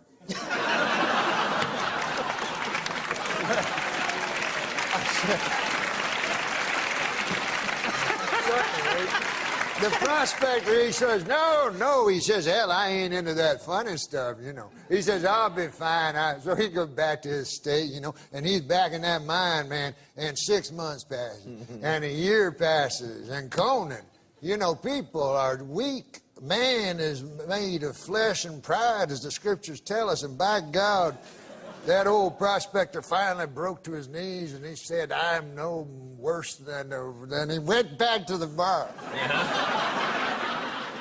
He was a beaten man. He says to the bartender, he says, hell, man, I've been in that place 2.5 years. A man has needs, and if you say there's no women in this here town, he says, well, I'll have to go for Andy Richter, the Swedish German. But he says, listen now, he says, man, I'm a tough old hombre, you know, and I got friends now. He says, I don't want anybody to know about this. You know, this is back in the old days. Sure, yeah. He says, I can tell by the accent, yeah. He says, I got my cowpoke friends and so forth. I'd hate to hell anybody know about this, you know. This got to be all secret. Nobody. I say nobody can know about this. Bartender says, well, 4 people will know about it. How do you figure that? He says, well, he says, I'll know about it. He says, you'll know about it. Andy Richter, the Swedish German, will know about it. And the feller that has to hold down Andy will know about it.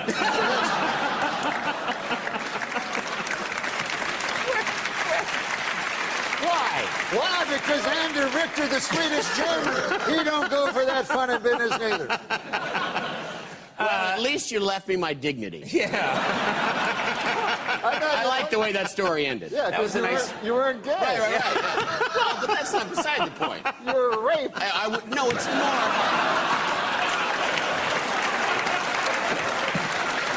It's more that I wasn't prostituting myself. That's what I was getting. You're such a horrible man.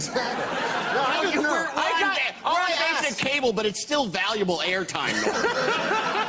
I don't know about that. You know, in Georgia, they say there's a whole subgenre of Andy, the Swedish German joke. That's what the guy told me. Well, you know what? I asked you, how are you? Yeah? And you went into, I believe, a 48-minute joke. Oh, which I'm sorry. was fantastic, but now we have to take a commercial break. Are you kidding me? What? Yes! I'm about to grow my beard back if I don't... Ladies and gentlemen, this is something exciting. This man began his television stand-up debut with us 25 years ago. Didn't know that. My dream was to get on the David Letterman show. I was a guy who grew up with David Letterman. It turned out I was a Dave comic. Do you remember your first set on Yeah, I Letterman? remember that. Long time ago.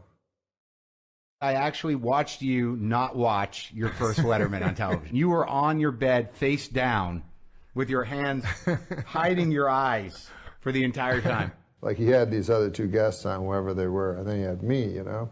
George Wendt is on the program tonight. But the reason you're all, showing up, Norm Macdonald is with us. In addition to George Wendt, Norm Macdonald.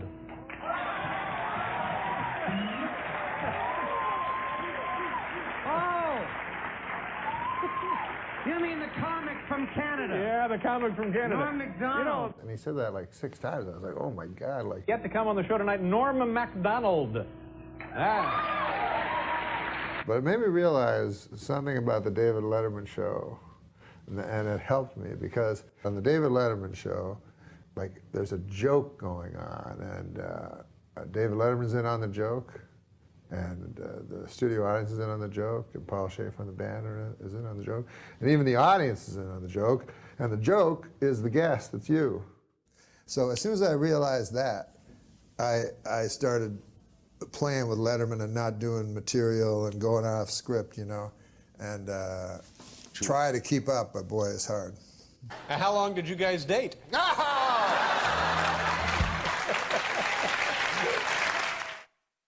And one of the things that you did on Saturday Night Live was the Letterman impression. I didn't want to do it in any way insulting, so I just tried to do an exact impression with no comment on it, you know what I mean? And then Letterman phoned me, and he said he was okay with it, you know. Oh, good. Yeah, so I felt better about that. Go ahead, do it. Let me see it. What? Come on, let me see it. Just a little. Just a little. What's that? Just a little. You know what I'm talking What about. would that mean? Just let me see a little of it. Come on, Norm. Come on. You're ready on your little show, but you're not ready here. You got all week to get ready on your little show. Why didn't they fire that? You announced on Dave's show, or you told the public that you were no longer with Saturday Night Live. I was booked on the Letterman show the next night, right? The next night. If you say so, yeah. Yeah. And so I said, oh, well, I may as well talk about. You don't mind if I ask you a question? What's that? I hear this story, and there's like this press release that you get your ass fired. Is that true? No, you didn't get fired. Yeah, they fired me. No, they didn't fire you. He was just fired up with anger and fury on your behalf at the pinheads at NBC. I know Don Ohlmeyer, and just between you and me, he's an idiot. Oh. Dave was much more upset about it than me. Because Dave wasn't under the influence of Xanax. You're the damn quarterback, Norm. You're the one who punches it over the goal line for pay dirt.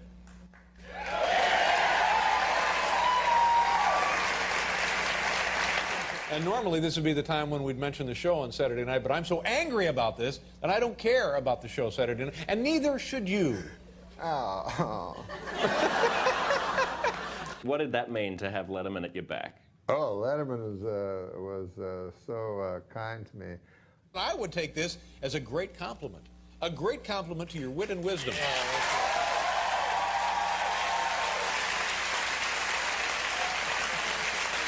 Yeah, that one thing about being fired was like a lot of cool guys I really loved, mostly Letterman, you know. He was my favorite guy ever. He jumped to my defense, which was really nice. But especially David Letterman, because he was the reason I got into stand-up, and he's the reason that I love comedy so much. He was nice to me. He's taken me to dinner and stuff and talked. You know, he's kind of an odd duck, but super smart and really, really funny. He talked to me, which I felt was nice, between commercials, which he never did with anyone else. And he was so funny and sweet to me and stuff. I always felt so close. I really felt like that they talk about father figures, that he was my father figure. Helping out with the work here while Dave is getting better. Yeah, well, that's the important thing, is that Dave gets better. He had a quintuple bypass, which kind of close to me, because my dad had a quintuple bypass. Is that right? Had the same surgery. You know, and he lived like another 10 days after that. Now, you said to me when you came out, and I appreciate it, he said, hey, nice to see you, man. And then you looked at me and you said, you look great, but the look in your eye, I could tell you didn't mean it. Now, do I look bad? Do I look like I'm fading here? No, I felt weird saying you look great always means like it sounds Compared to being dead is what you were thinking, right? David Letterman needed a Bette Midler moment that final week, and he got it from you. Oh, that's what I was thinking. I had already appeared what I thought was my last time 4 weeks earlier, and I did panel, you know. How you doing, buddy? I'm doing well, sir. Place goes crazy.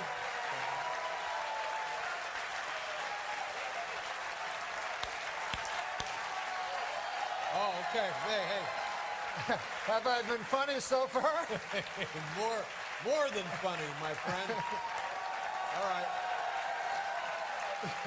Norm. Some sort of practical joke at this point. I haven't seen. So I thought that was my last one.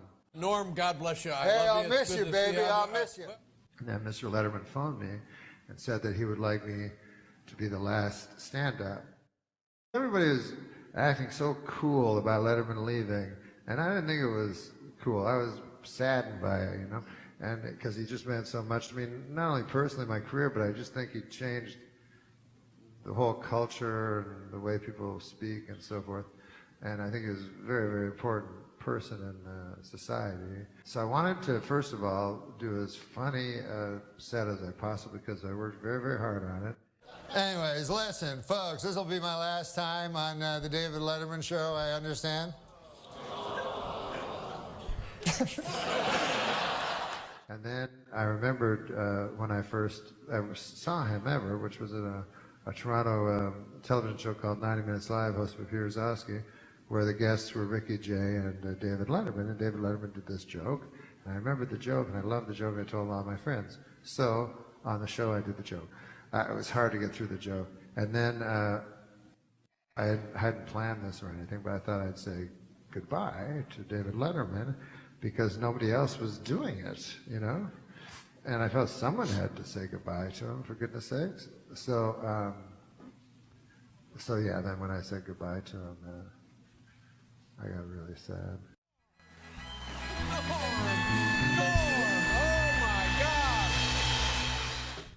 Did Letterman say anything to you afterwards, after the show was over, or there was no discussion of it? He whispered in my ear something that you want to keep private? Should keep private.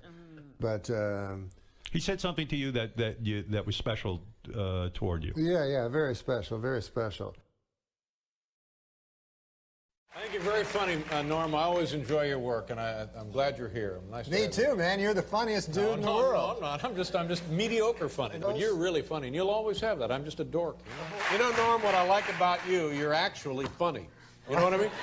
You're just genuinely funny. You're a nice Everything man. you say is funny. I love Norm, and my guess is, what I know of Norm is that he may not be working hard. No. But what he has is the same result as somebody who's worked hard. Yes, yeah. Which is, again, enviable, admirable. But God, he makes me laugh. And the delivery, the persona, and the material. It's perfect. Powerful, yes. Do you watch this show? No. But do you watch your own show? No, sir. Well, you have, I've talked to people, I've watched it, and I've talked to other people who find it compelling. You can't take your eyes off. So well, there, imagine if whatever you it is you're making up, whatever qualities you're fabricating here, you yourself possess them. And you, we always worry a little about you because we regard you as the top of the heap, the best of the best, the funniest of the funny, the guy who has it in every fiber of his being, not conjured. It's the real thing. So you do it. I just want to write. I just want to write books. But I'd like to watch you with a big desk, and it'd be black. Hey. And then Letterman came in for his own show and said Norm should do a talk show, you know. And then I said, well, Letterman knows everything. You know, I should go with him. Do you ever wish that maybe you were less smart? Maybe you're more. I wish I was as smart as you. Well, I'm not smart. Oh, you're smarter than I am. I wish I. No. Letterman's been of such help to me because he knows what I can do and what I can't, you know. And so he gave me so much great advice for this show. And he said, just make it a conversation. Where did this conversation occur? Well, I phone him whenever I need advice, right. And he didn't realize how much I needed advice. You know who our boss is on this show? The great David Letterman.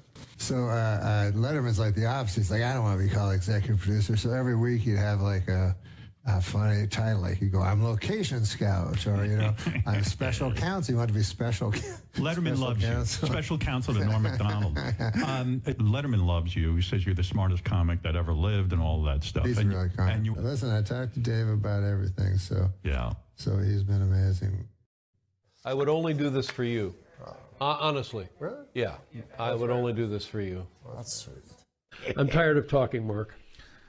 Okay, now it's going to turn into Norm's show. Then you do not deserve me during the bountiful harvest that will result. Nah, those things don't work out. I'm not coming back, Norm. No, Dave, no! So you're the one who saw that. I had to watch it. He walked out of the show. I love Norm. God, jeez.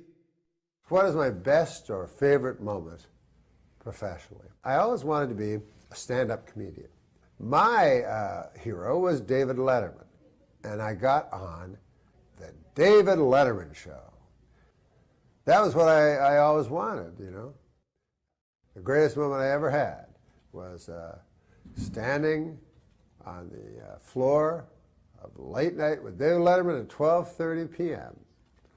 and hearing a great man behind me laughing. Very funny, Norm. And thank you. Thank you for everything. Thank you. Norm Macdonald, ladies and gentlemen.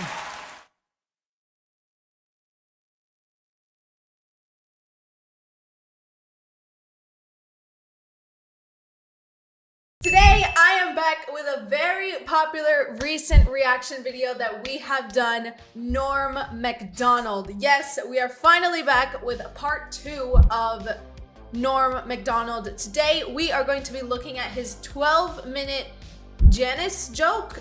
Something like that. Janice is in there somewhere. I don't know why. Highly recommended one from the comments of the last video, and I guess one of his like more popular stand-up moments. He has a lot of other moments, so make sure to let me know down in the comments what other moments you would like me to see of his. And let me know down in the comments any other comedians or people you would like to see me react to, or part 2s that you would like to see me do. Let me know down in the comments. Greatly, greatly appreciate it. And while you're down there, go down, smash that subscribe button, smash that like button, because it always tells me that you guys want me to do more of these. So, Norm, rest in peace. You are going to provide me with some good entertainment today, my boy. All right, let's get into this reaction video. I'm excited. I'm also really curious how this is gonna turn out to be.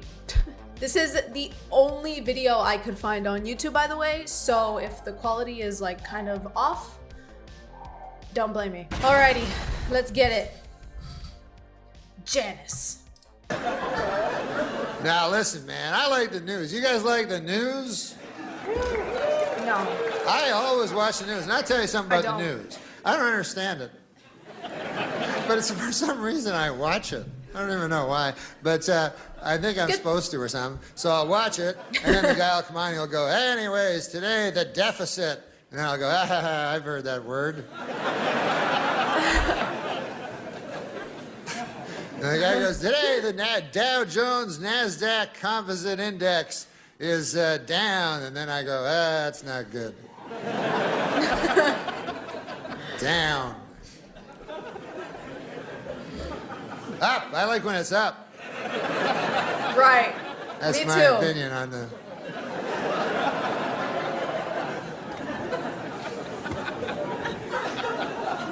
Seems like there's too much news, like, you know, because now they have 24-hour news. Now, when I was a young boy, the news was half an hour. That was the whole news, you know. And a guy would come on and he'd have a tie, you know, and shit, and he would say the news. And it was a half an hour long. Now, it's 24 hours long. Now, it turns out that back in the old days when it was only half an hour, they had it about right. That's about all the news there is.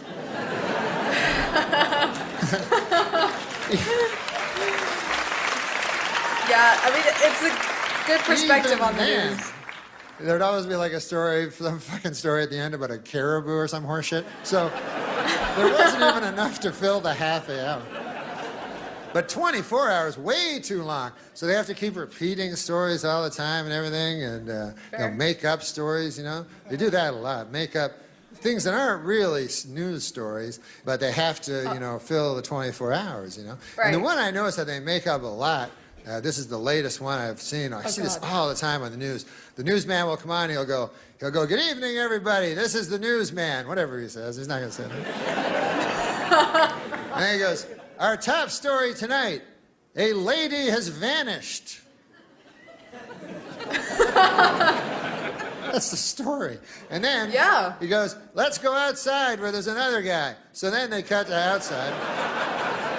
And then there's a guy outside and he's like, hey, listen, how's it going inside? We're outside and we found out about this lady that vanished. Her name was Janice, and they found her car here in the Taco Bell parking lot. And don't worry about the car, it's fine. But can't find hiding her hair of the lady. Well, back to you. So then you're watching, you go, well, I don't give a fuck on account I never knew Janice in the first place. Yeah, fair. All right, see where Janice comes in. Matter of fact, I'm kind of happy it's Janice and not somebody I know. That's fair. That's a good point. But then what they do is they start telling you about Janice, you know? Yeah. And they go, hey, we found out some cool things about Janice. And you're like, no, that's cool. I don't want to hear it. They go, no, you want to hear it. They can't help themselves. So they go, let's go back to Bill. He's still outside. And how's it going, Bill? And Bill's like, it's all right. It's no inside, but it's cool. And Anyways, we found out about Janice. Turns out she's a good lady. And we found some friends of hers, and here they are. And then, sure enough, they show a lady, and it says, friend of Janice. And she says, I'll tell you something about Janice. You want to hear about Janice? Janice is the type of lady that you could always turn to. You know, you ever want to turn to somebody? Yeah. Like if you got a problem or something, and you feel like you want to turn? You ever do that? Or maybe your neck just hurts and you want to anyways. The point of it is that once you swiveled your head over this way, the person you'd most want to see in your eye line would be Janice. And then they had another friend of Janice that wasn't the first one. And she'll go, I'll tell you, Janice, oh my God. She was the type of lady that she could walk into a room and light up the whole room, you know? Okay. She didn't have a fucking lighter, not like that. She would just somehow, through sheer tyranny of will, she could somehow illuminate a room. I don't know. And that would be Janice's third friend lady that's not one of the earlier two. And then she goes, I'll tell you about Janice. Is that who you're asking about, Janice? Janice was the type of lady that you could be talking to your best friend in the whole world, and then Janice come in and you go, fuck you, I'm talking to Janice. Because Janice is better than you. Come on, let's face it. She's better than all of us. The Taco Bell So worker. anyways, then you're at home and you start liking Janice. Janice, you know what I mean? You start getting invested in her. You go, God damn, that Janice is a cool lady. I would like to meet her one day. That would be a lot of... Fuck, I forgot she vanished. Just my luck. I need a Janice. They'll find her. Then you get hope. That's not good. I don't give a fuck what Obama says. Hope is never good. Don't try it. It never works out. Oh, damn, So okay. you go, oh man, they'll find Janice. They're putting pictures up of her on telephone poles. I think that had worked once. And then the news keeps showing you more things about Janice, you know? And they'll show you like the home videos of her. You're like, God damn, look at that. She's eating a pizza. I like her hair like that. They'll find her. And then you become obsessed with Janice. It's all you can think of, you know? You're at work, fucking just can't wait to get home, agonizing over Janice, you know, and thinking about her with eating pizza and shit. And then you go home, and your nights are just fevered dreams of, you know, Janice and bangs and shit like that. And all you can do is turn on the TV and hope, and you know, and then one day, you know, they go, hey, more news on Janice. Here's the Bill. He's still outside, and then Bill is like outside, and he's like, here we are. Where, as you can see behind me, they are scouring the woods. They're still searching for Janice, you know. And then you go, oh fuck, not the woods. You know, that's not.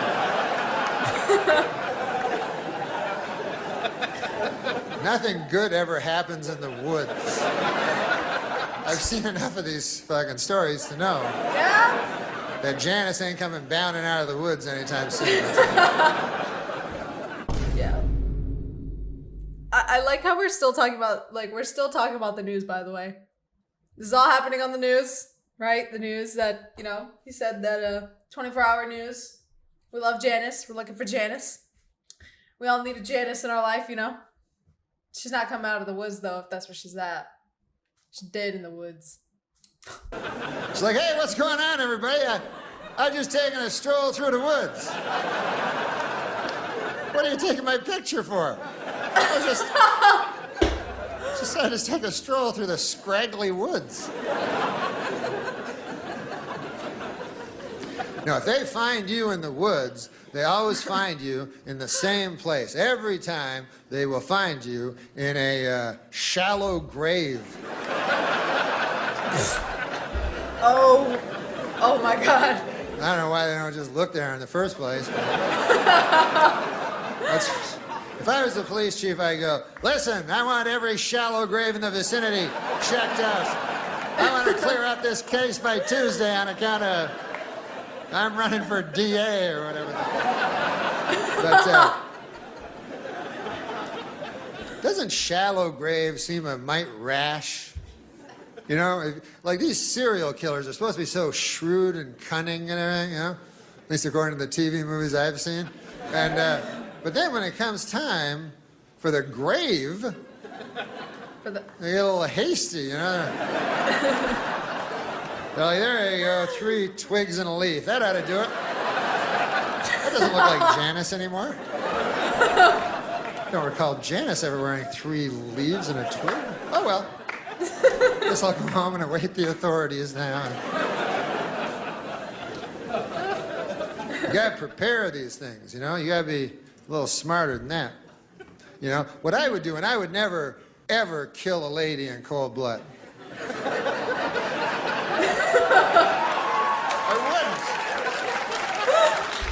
wouldn't. I know I say that now. I don't really know. I can't predict the future, but I don't believe Are you sure about that, Norm? Are you sure about that? It was just the way he set it up, like, I will never kill a lady in cold blood. That was good. I like that part. Hold on. Yeah. You know, what I would do, and I would never, ever kill a lady in cold blood. The way he says it. I know I say that now. I don't really know. I can't predict the future, but I don't believe I know there's no river long enough doesn't contain a bend, but I believe that right now, it might just be vanity. I don't think I would kill a woman in cold blood. But if I did, I would plan it out very carefully, you know, because there's a lot at stake. You know, you think about it, you probably, you know, probably lose your job. I don't know what happens. That's a blemish on the old CV, you know? Just lose your job.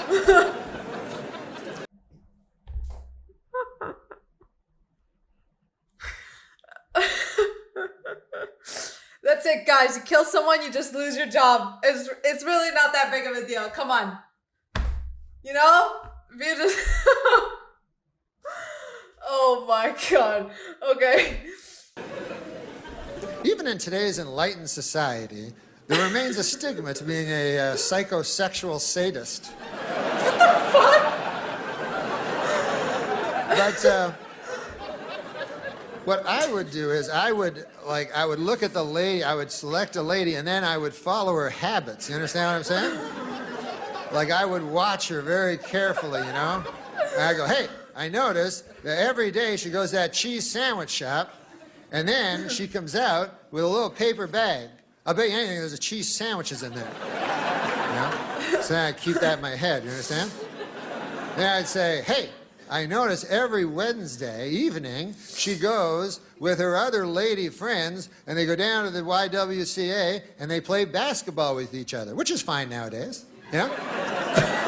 So what I would do is, I had to just on make that Wednesday, note. I would go down to the YWCA, and what would I be holding in my right hand in the parking lot but a cheese sandwich?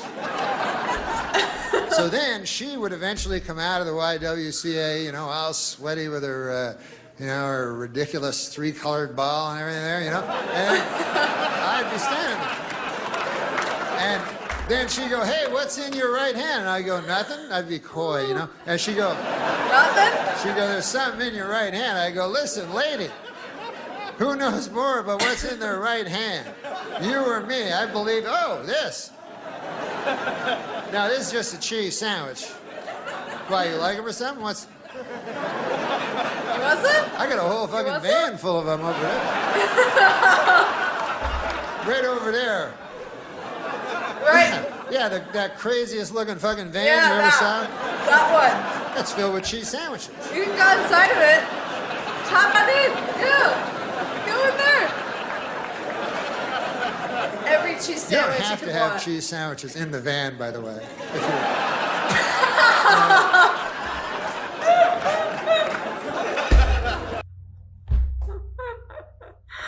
I mean, that's true when they say like when the know, like when you never trust the man in the white van with the candy, you know what I mean? I mean, technically, he probably doesn't have candy in his van. He just...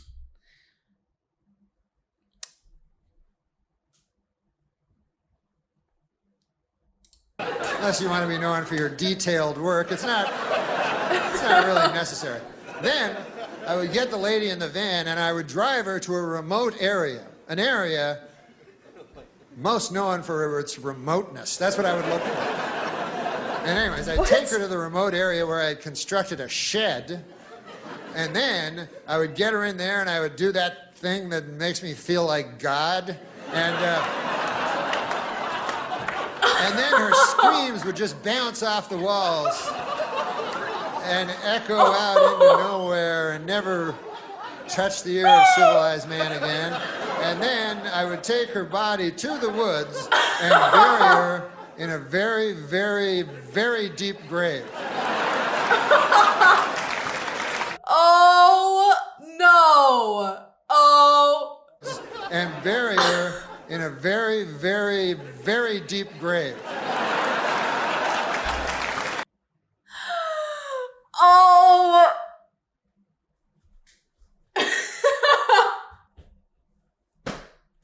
I like how the ending was actually the shortest bit.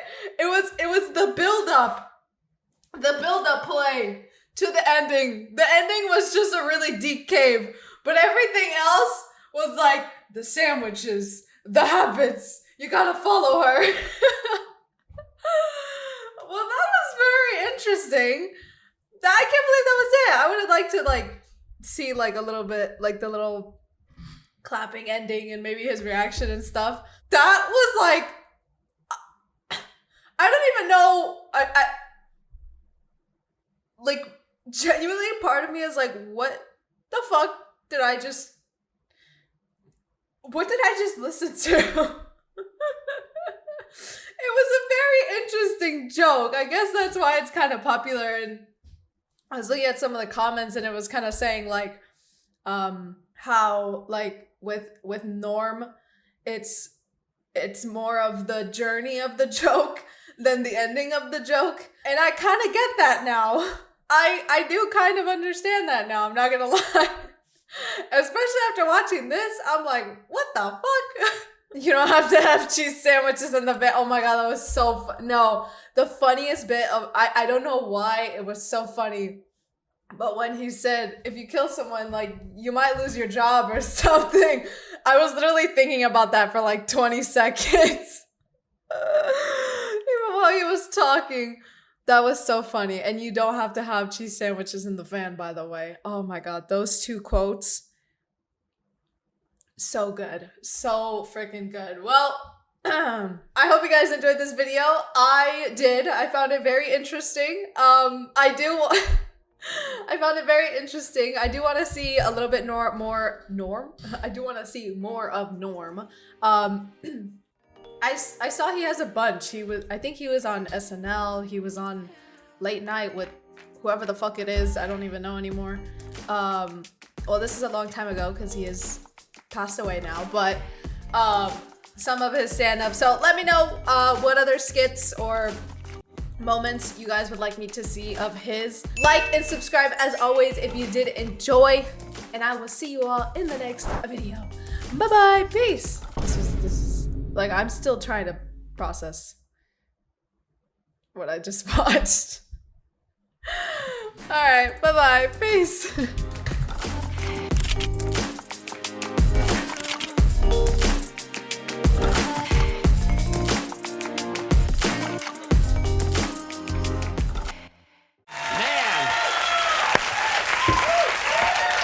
How you doing, Norm? I'm all right, man. I'm doing good. I'm having fun. I came here on the airplane and stuff. You always kill with that line. I know. You got the sitcom. It's all. Yeah. You're living high on the hog. It's all going good for you. Everything's fine. Yeah. No, not everything, but everything. A lot of things, right? I don't know. Yeah. You seem all shifty and nervous about something. You're hiding something, aren't you? No. See, people don't know you the way I know you. Right. This guy likes to have a good time. I like to, I drinks a bit. That wasn't what I was talking about. Oh, what were you talking about? I was just saying you have a good time. It's a real innocent thing to say, and then you get right into the drinking. Occasionally I like to drink a beer. You know, I like regular drinks. I don't like. As opposed to ether? Yeah. What are you talking about? What I was talking about is, you know those shooters? You know what I mean? Yeah, yeah. Like they're shooters and they're like, they have dirty names, like sex names. Do you know what I'm talking about? Yeah, they're all called like, the red-headed whore or something. Exactly. Exactly. It's the one I like. It's actually named after me. But I guess the idea is in your head you want to order them because you're drunk. You go, hey, they go, hey, you think maybe you'll get a, they go, you want a red-headed whore? Yeah, like right.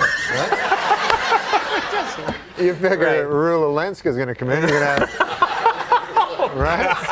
You're going to have some dirty sex.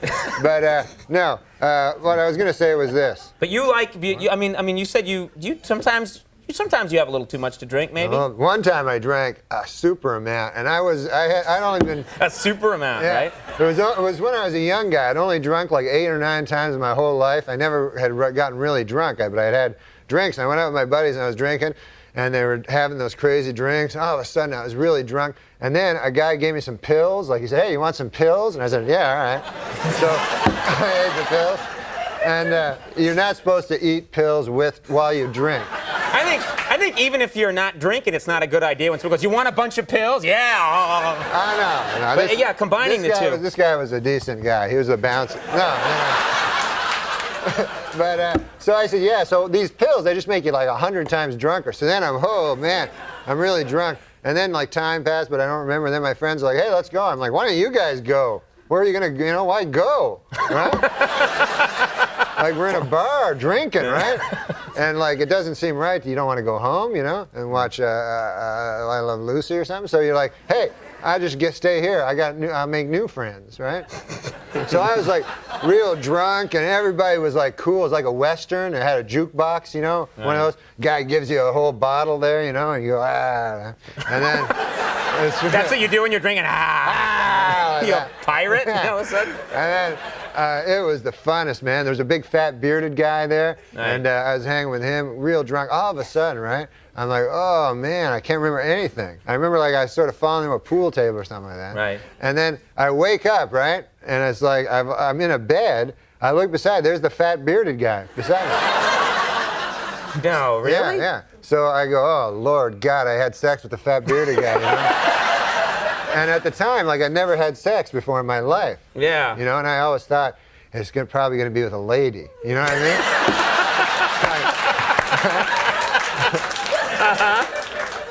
So then I looked over, and the weird thing was instead of us being in the same bed, he's in a separate bed, right? Like we have 2 separate beds. It's like twin beds. Twin beds. So then I'm like, wait a minute, now this is weird because, why would we be in separate beds? Is he like an old-fashioned gay guy, And then, right? But he has the good values, yeah. So we're not married yet. There's no such thing, of course, as an old-fashioned gay guy. They're the most decadent people. So I said, what? With sex, they enjoy sex like crazy, We mustn't generalize. No, we mustn't generalize. No, but go ahead. Seriously, if there was a bathhouse for straight guys, we wouldn't be able to have sex 9, 10 times a night anyway. So anyways, I'm with, they love sex, it's a good thing. But I'm beside the fat bearded guy. I go, holy Lord. Anyways, it turns out, not a gay man at all. Turns out this guy, when I blacked out, had checked me into a rehab. No. Yeah. And she's in there with you? Yeah, so I got robes and a slipper, and they wouldn't give me my clothes back. And I had to stay in there for 3 days. And they're like, you're an alcoholic. I go, no, I'm not. And then apparently that's what alcoholics say too,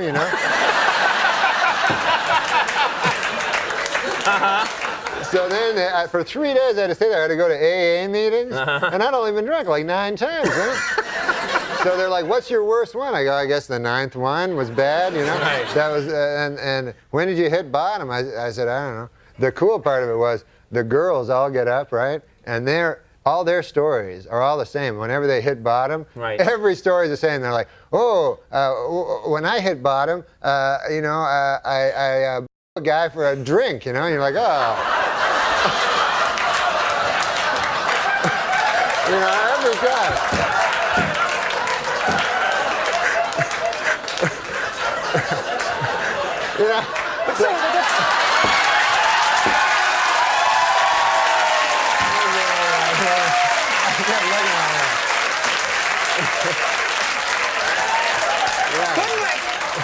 Couldn't we just take them out of the studio for the Norm part and then bring them back? Get a salad guard up, something?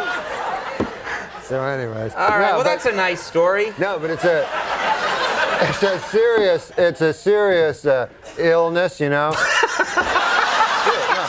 Alcoholism. It's an illness. It's an illness, Yeah. It's a good illness because you get, there's not a lot of illnesses you get to be drunk all the time. Yeah, I know. That's a corker. Will you hang on 1 second? Okay. We haven't even scratched the surface with Norm, so hang on, we'll be right back. Stick around. Now the Radio and Television Correspondents Association dinner. The annual event took place last night at the Washington Hilton Hotel here in the nation's capital. Speakers include President Clinton, CBS News anchor Dan Rather, and comedian Norm Macdonald. Terry. Continuing with this Saturday Night Live theme, our next speaker is currently in his 4th season on that show. He doesn't do an impression of the president, but he does a great impression of Bob Dole, Andy Rooney, and Charles Kuralt. Recently, he ranked number 2 on Rolling Stone's list of the 101 best things about watching television. And once a week, he gets a taste of our jobs when he anchors that program's Weekend Update. Please join me in welcoming Norm Macdonald.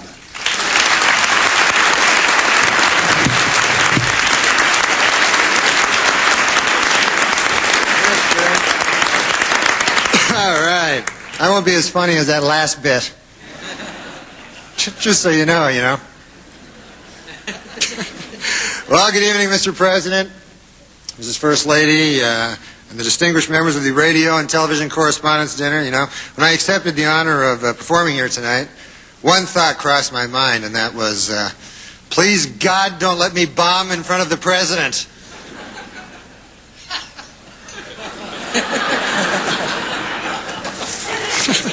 But I'm not worried. What the hell do I care?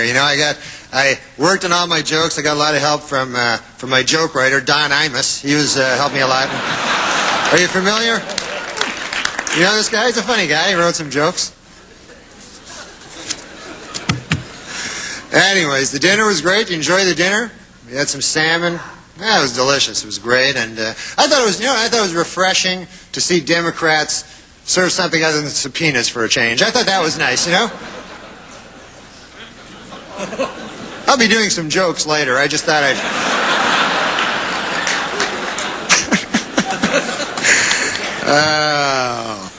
But it is rather daunting to me. I'm just a guy, What the hell am I? And here I am, I look out, I see President Bill Clinton, I see Secretary of State Madeleine Albright, media mogul Rupert Murdoch, broadcast legend Larry King, pornographer Larry Flint, Dick Morris. The list is starting to drop off a little, folks, but still, you get the idea. It's daunting.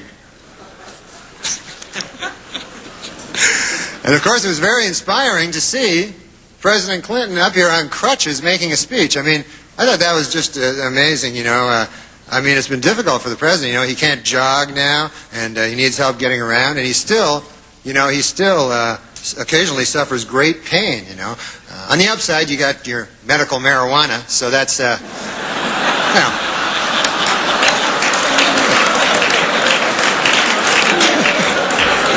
You must inhale, sir. It's the only way you're going to get better.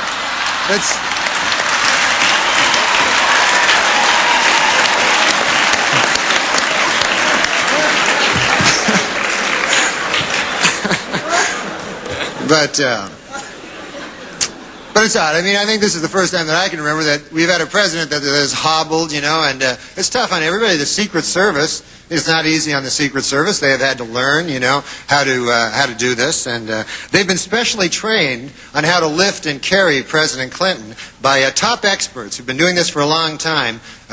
Boris Yeltsin's Secret Service agents. They stepped in to help, you know.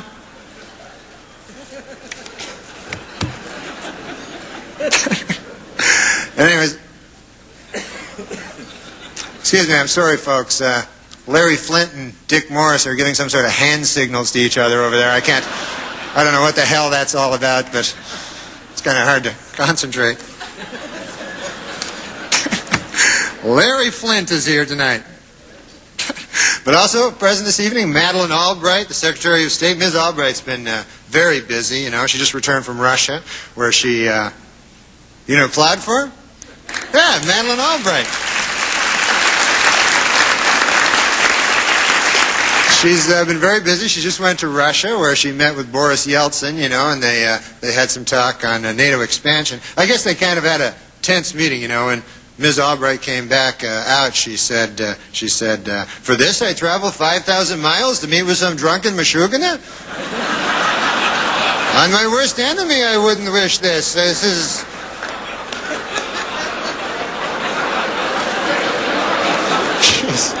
She's changed, you know? That's what I find.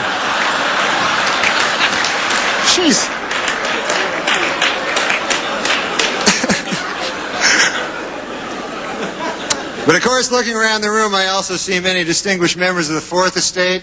I see Brian Gumbel is here, and he just signed a multi-year contract, of course, with CBS. And, you know, he took some time off to be with his family after the Today Show, but Bryant in his heart, you know, is a newsman. And after a few weeks, he realized, you know, that he missed the excitement and thrill that you can only get by making millions and millions of dollars. So...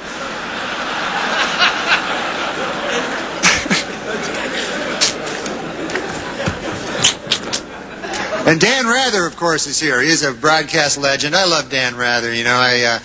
I talked to him backstage, and it was a real thrill for me, you know, and he was so excited to be here, you know. I was backstage with him. I've never seen him so excited. At one moment, I remember he broke into a huge frozen smile, and it was... There it is again. There it is. Take a look. That's the huge frozen smile I'm talking about. We got a lot of power here, a lot of juice. Mr. Rule Arledge is here, of course, the chairman of ABC News, you know, and a lot of crazy stories coming out of that division, you know. You know, stories about this person sleeping with that person and all that, you know. Scandal after scandal. And if you heard the latest, I heard this just the other day. There's a rumor that last week, a certain, I don't want to say who it is, a certain gentleman in ABC News, he went to a party and he got really drunk and he ended up having sex with his own wife. I don't know how these rumors get started, but, you know, it's probably just a vicious rumor, really, you know. But as Mr. Arledge knows, of course, TV has become a very tough game. You got to stay competitive, you know. As we all know, ABC's Good Morning America is in a little turmoil, you know, a little trouble, a little rating trouble. And they're considering a lot of ways now, you know, to boost the ratings. And I don't know, I think they're getting a little desperate. I heard that next week Charles Gibson will announce he's a lesbian. I mean, is that going to help anything? Nobody wants to hear that. Martha Stewart is here, and she wanted me to tell you, don't let the busboys clear your table off tonight, because a little later Martha will come up here, and she's going to show us how to take those old discarded fish bones and make a beautiful birdhouse. So...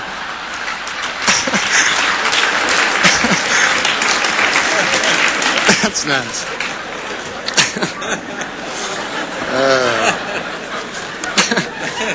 I'm very nervous. I don't know why. Before I sip this coffee, actually, sir, how much is it? How much would a cup of coffee cost in a place like this? Nothing for you. Nothing. It's free. Okay, great. I didn't want to get, I didn't want to see $90,000 on my bill later.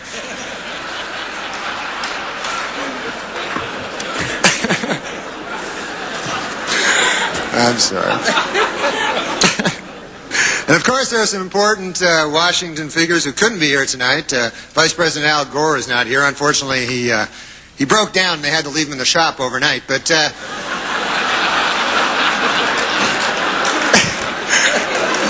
They say he'll be all right later. Something wrong with the voice box or something. I don't know what it was.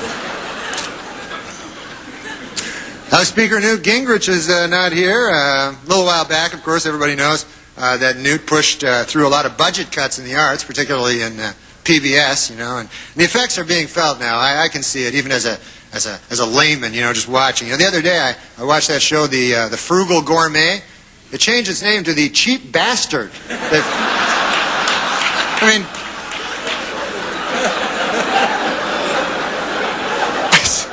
it's crazy.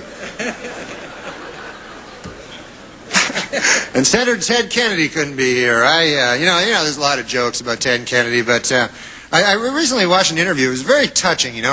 Ted was talking about, or Mr. Kennedy. What the hell am I calling him Ted for? Senator Kennedy was talking about how he proposed to his lovely wife Vicki Reggie, and it was very touching. It was a different side of Ted Kennedy that you don't see. He was very old-fashioned or romantic. When he made the proposal, it was very nice. He got up on one knee and he. It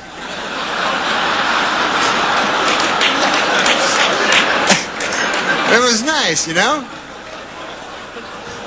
hear all the stories, but then you hear something like that, it makes you.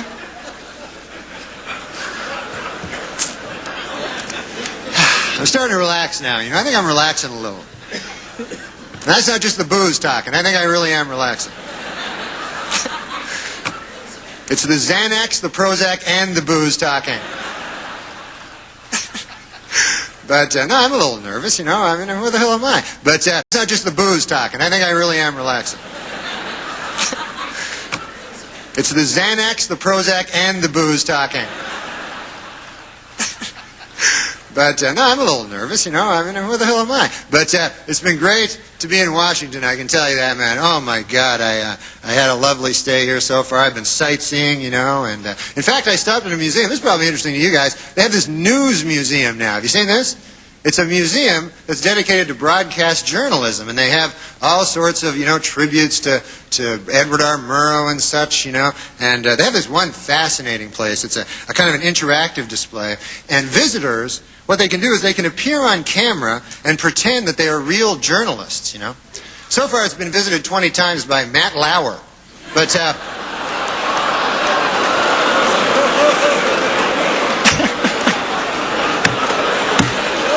I guess he's a legend, too. I didn't know. You got Murrow, Severide, Edwards, and Lauer.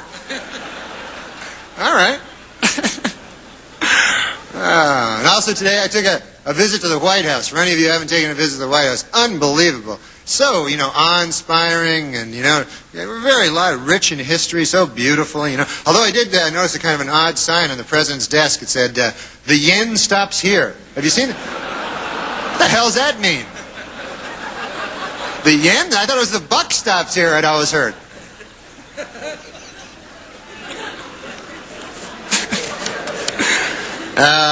Of course, they say the White House is haunted. Did you know that? And I thought this was kind of sad. I heard last night that President Clinton charged Abraham Lincoln's ghost $10,000 to sleep in his own bed. So that doesn't seem right to me, I mean...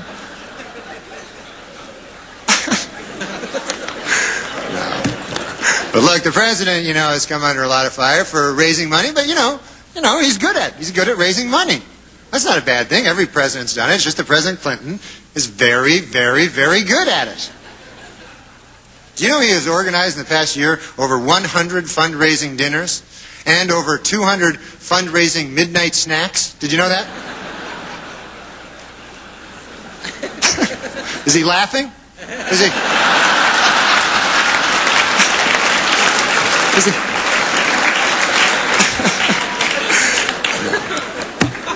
No, but Mr. President, seriously, I know you've had to work through a lot of distractions in doing the business of running this country, and I just want to say, that I implore you, stay focused and do the job, and try to remember, that Rome was not built in a day, I mean, just ask Strom Thurmond, he'll tell you. It was not built in a day. He's an old fella, folks. How would you not know that? I have an announcement to read. I almost forgot. I was told to. make this announcement. Table 10, wherever you are, table 10, we're sorry your waitress hasn't been there in a while. Larry King just married her. So...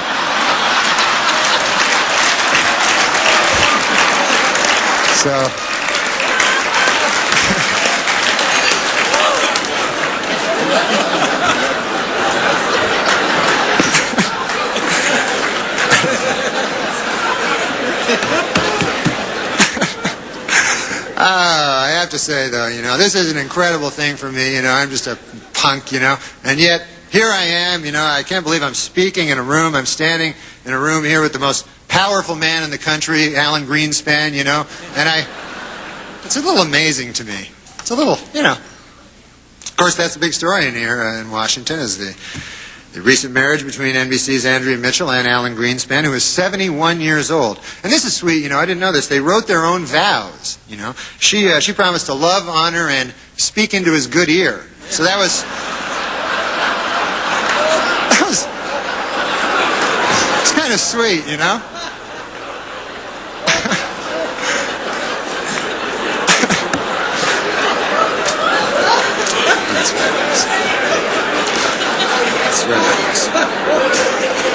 The newlyweds are going to spend their honeymoon in Mexico, and I thought this was sweet. As a gift to his new bride, Alan Greenspan just devalued the peso so that that'll be nice.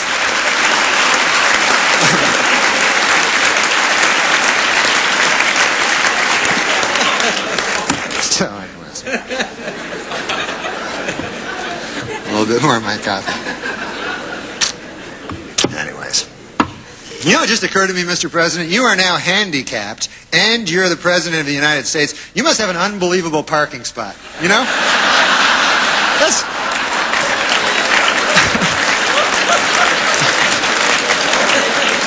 That's got to be very close to the building,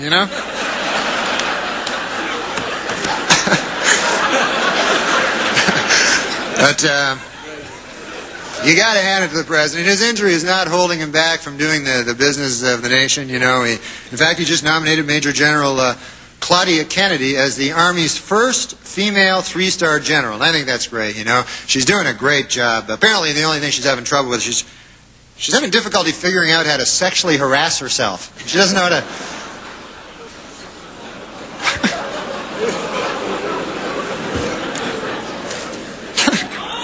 What's that? Guy yells my name for no reason. I have another announcement to make. Is that what you're telling me? That I should make this announcement? You're right. You make a good point with your incoherent gibberish. Here it is. Here's my other announcement. The U.S. State Department, folks, has just issued a travel warning for all women moving past Dick Morris's table. So...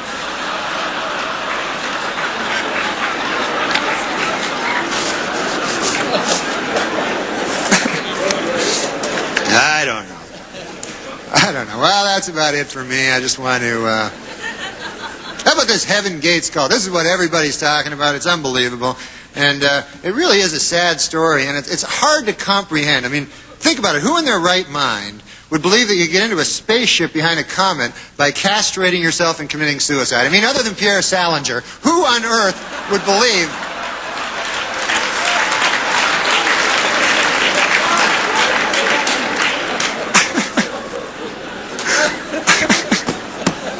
I just saw him out in the lobby with a pair of sneakers, Nike sneakers, a big purple shroud, going, where are they? Did I miss it? Well, that's it for me, folks. I just want to say, before I go, that it really has been a thrill for me. I joke around about the news, but you people, you do the real thing, and you serve as our watchdogs, and you tell the real stories that come out of this city. And I, for one, think you do a darn good job. And as a matter of fact, I have a message from someone who couldn't be here and wanted me to read it to you. This is from Senator Bob Dole. He wanted me to read this to you. Here it is.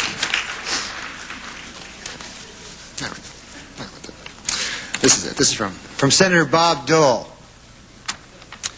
Ladies and gentlemen of the press, to hell with all of you. You cost me the damn election. You can kiss my ass, every last one of you. Thank you, folks. Thank you very much.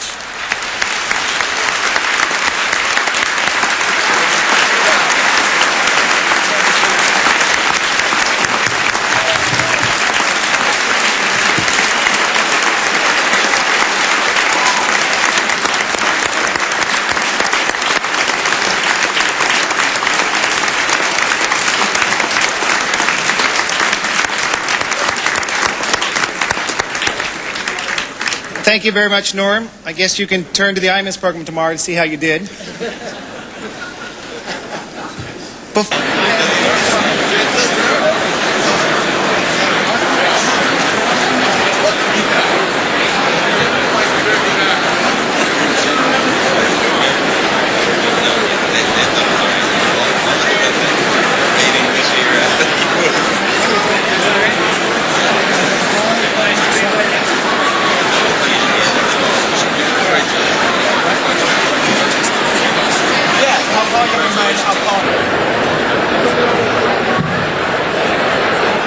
C-SPAN will re-air the Radio and Television Correspondents Association dinner this weekend. Check our schedule hotline for programming times. Today we'll bring you President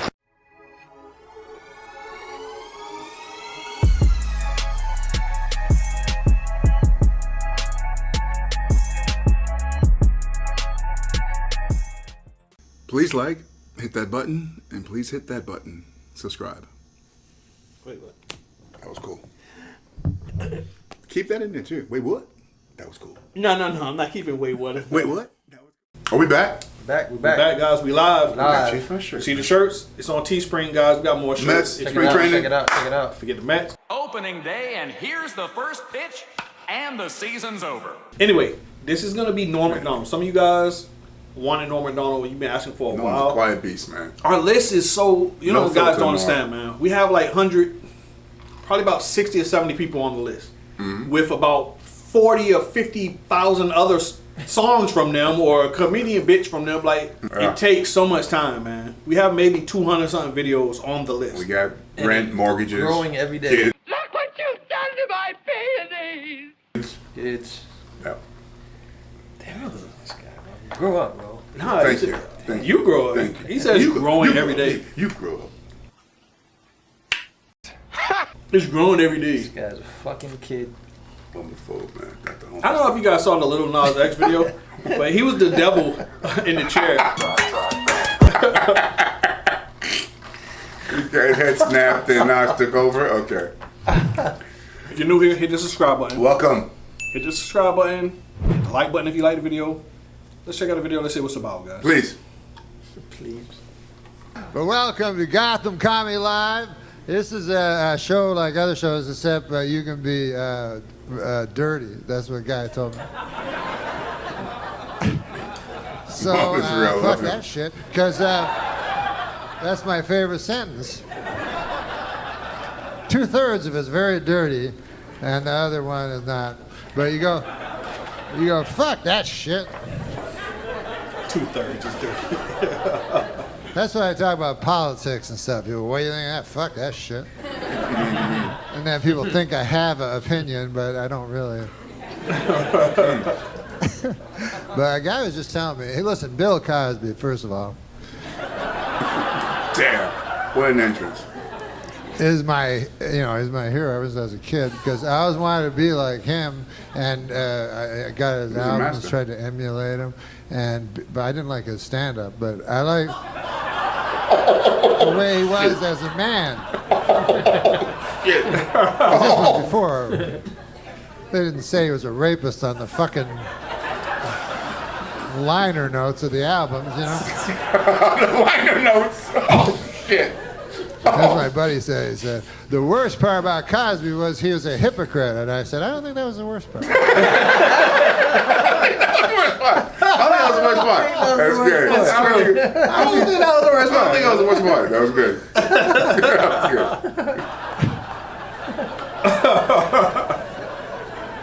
To me, the worst part was the raping. Way up high. And then the second would be the drugging. And then the third would be the scheming. But anyways, hypocrisy would be way fucking down the line, you know, like on the 4th page or some shit. The 4th page. Like, I'm no expert, but I think probably most rapists are hypocrites. He's getting deep now. You don't meet a lot of guys. He's getting big picture. I'm no He's getting big picture. Most rapists are hypocrites. Are hypocrites. That's putting it lightly. I like to rape. I don't give a fuck. I know it's not a politically correct thing to say, but I like raping. But I like raping. Oh, God damn, at least he's not a hypocrite. That's the worst. That's the worst part of it. The worst part. But he, imagine you're a girl. Some of you will be easier. Damn. No, imagine you're a girl. You're in a gift shop in Vegas or some shit. Go, I'm gonna buy this snow globe for my. Oh, it's the most famous guy ever, Cosby. You know, Cosby's there, and he's like, "You want to go to my room? It's the biggest room ever." And so you go, "Yeah, of course I want to go to your room. Biggest star ever, biggest room ever. What the fuck?" You don't even have to be a girl. You fucking go. And then you go up, and then you're like, fuck, look at this. I've never seen... And he's like, you want a glass of water? You go, yes, that would be nice. And then you go, why is it purple? Damn. Okay. Why is it purple? Glass of water. Yeah, sure, of course. But it's true, though, what he's saying, though. A lot of people were like, oh, they girls knew what they was doing. Don't get me wrong. Obviously, some of them wanted to bang Cosby. Right. And they went to his house and stuff. But the crazy thing about Cosby is that I still believe he drugged them. Even though they was going to bang them anyway, he drugged them and then had sex with them. You have people that are crazy like that, bro. Yeah, that's what they get off. There's a psychological thing going on. You didn't have to do all that. Darren Sharper, the dude that played for Green Bay, the safety, going around town and drugging people and doing the same thing. Bruh, he's a good-looking, young, rich person. Why? Football athlete, star on TV and everything. Doing money every day. And he was doing that also. Like, they get a kick out of that. Like, that's their fetish. The degrading part. Fetish, the disease. Right. That's their thing. So, it's just crazy, man, that Cosby was like that. Why is it fizzing? Why is it fizzing? Like in a monster movie. Just drink it. It's famous people water. Famous people water. Just drink it. And everything goes fucking crazy and shit. They come out of it, though. What the fuck? I was just in the gift shop. What is that? Cosby's cock? I can swear that's a Cosby cock. Cosby cock. I swear. Impossible. It's impossible. That's Cosby cock. That's a Cosby cock. Okay. What is that? It's a Cosby cock. I was just in the gift shop. A Cosby cock? Why would there be a Cosby cock in my face? Wait a second, I remember. I'll call for help. Hypocrisy! A man committed hypocrisy. On me. In room 10-304-20. 30204. Jesus Christ. He's That's good. actually pretty good. Yeah, he is. Niggas screaming out for hypocrisy. That's right. Not rape, but hypocrisy. 4. There's too many numbers in the hotel room.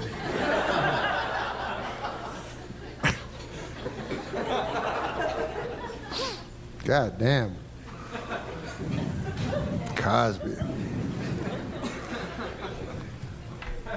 But when you think about that show, people go hypocrite and shit. But in a way, when you think about the show he had a regular fucking life. But then what was his job? He looked in women's pussies and stuff.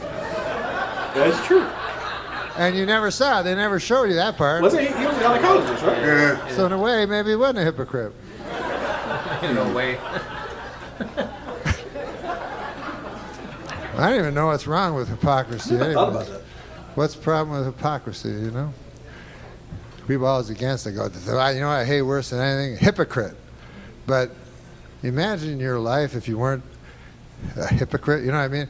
Like if you had a kid, you go, okay, Billy, you're 7 years old now. You know what I mean? And then you tell them who you really are. Billy. That's not a good idea. Yeah, sit down, Billy. I'm going to tell you some evil shit I did through most of my life that I've been keeping from you.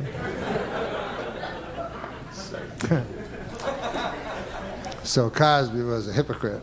But it's like one of those little things. You know when people do like real bad things and then they add on a little thing? It happens a lot in crime and shit. Like I remember, I'm just swearing because I can. Like crime, fuck it, shit. But sometimes a guy will commit a heinous crime, then they'll add like some fucking like I remember Richard Speck. You know, some of you are old enough to remember this guy. He busted into a house full of nurses, raped and killed 9 nurses. He was charged with 8 counts of rape, 8 counts of murder, 1 count of breaking and entering.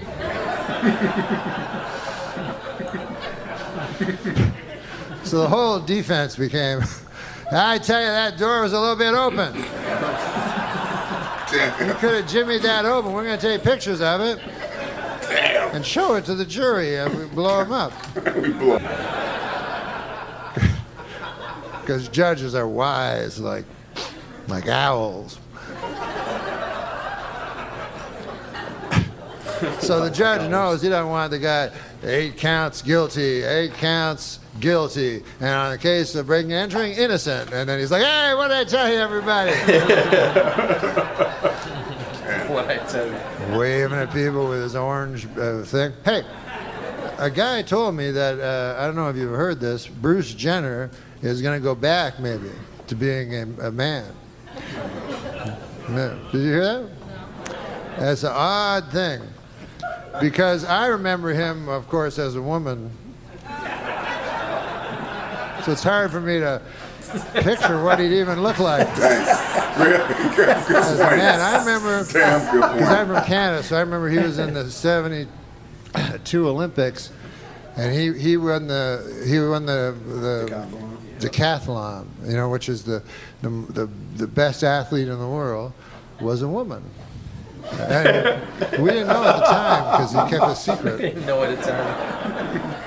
But I remember they put the gold medal around his fucking big juicy tits. His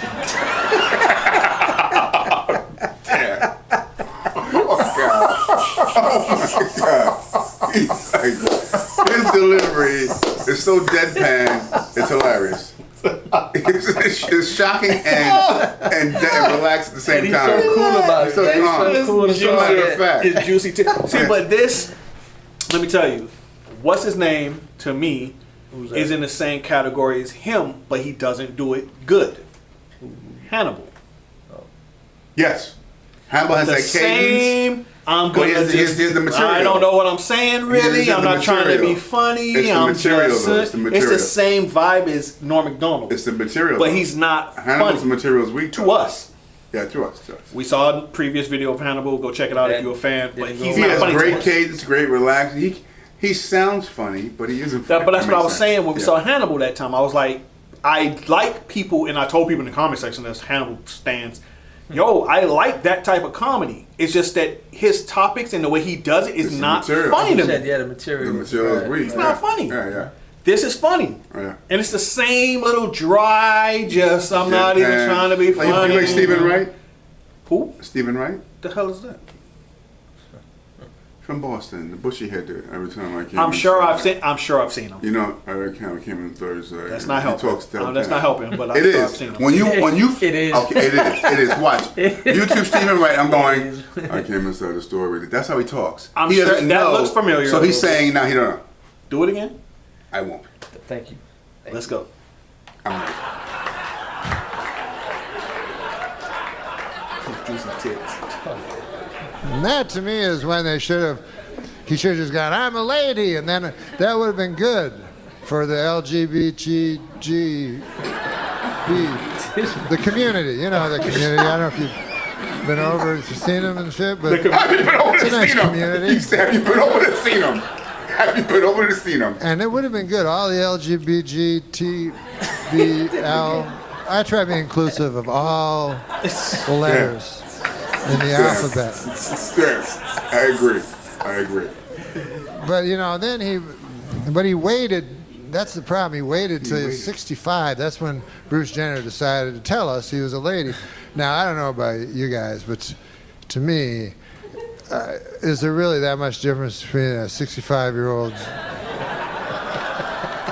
guy. It's about At your some woman. point, you got to Damn. realize you're just some old thing nobody wants to fuck.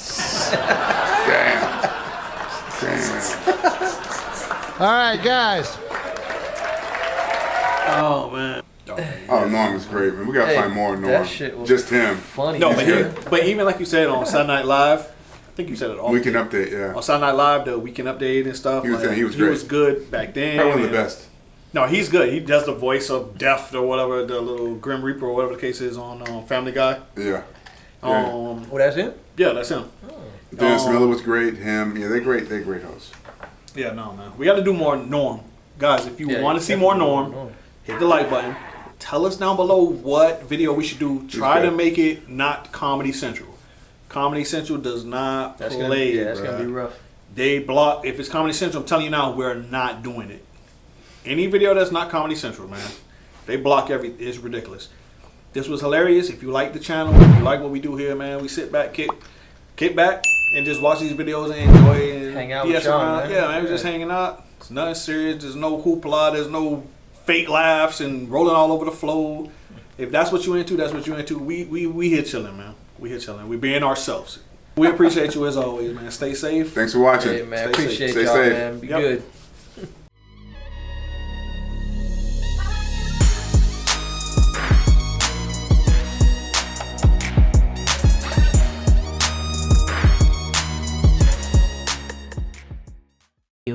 Well, where does she? Is it? Are there black people there? Oh my God! Where's what does the that have to do 925? with it? Well, Why that's- is it harder if there's black people Because there? black people are generally poor, and poor people are generally dangerous. Oh my God! Wow, I can't Norm. believe you just went there. What? Black people are rich? Their black people span all the strata. No. And you're saying you that gotta white check people your are statistics. poor and- oh no, my black God. people are poorer than white people. You didn't know that? Are you telling Norm. me that you think black? What I'm saying is that I try not to pigeonhole people into black the people truth. are poor, not into the truth. What? Listen, there's a huge ignored middle class black population out there. How dare you say black people are poor and therefore dangerous? Because I want them to be not poor. That's why. And really, how are you gonna? What's your plan? My plan is to first of all admit that the black people have less money than white people. Because we Black live in a people, racist our phone number is society. 800-400-FM97. If you'd like to talk with Norm Macdonald, I'm sure he'd love to take your call Absolutely. right now. Michelle, you're on the air. I just wanted to say that was one of the funniest things I've ever heard. And you need What, that black you're people not- are poor? It's no, hilarious. The teacher thing, and Oh. you need to probably act like you're not offended by that, because first, you don't have a right to act like you're offended, and that was funny as hell. He is right about black people being poor. You know it. I know it. Oh and the my black God, people know what it. has happened on the show?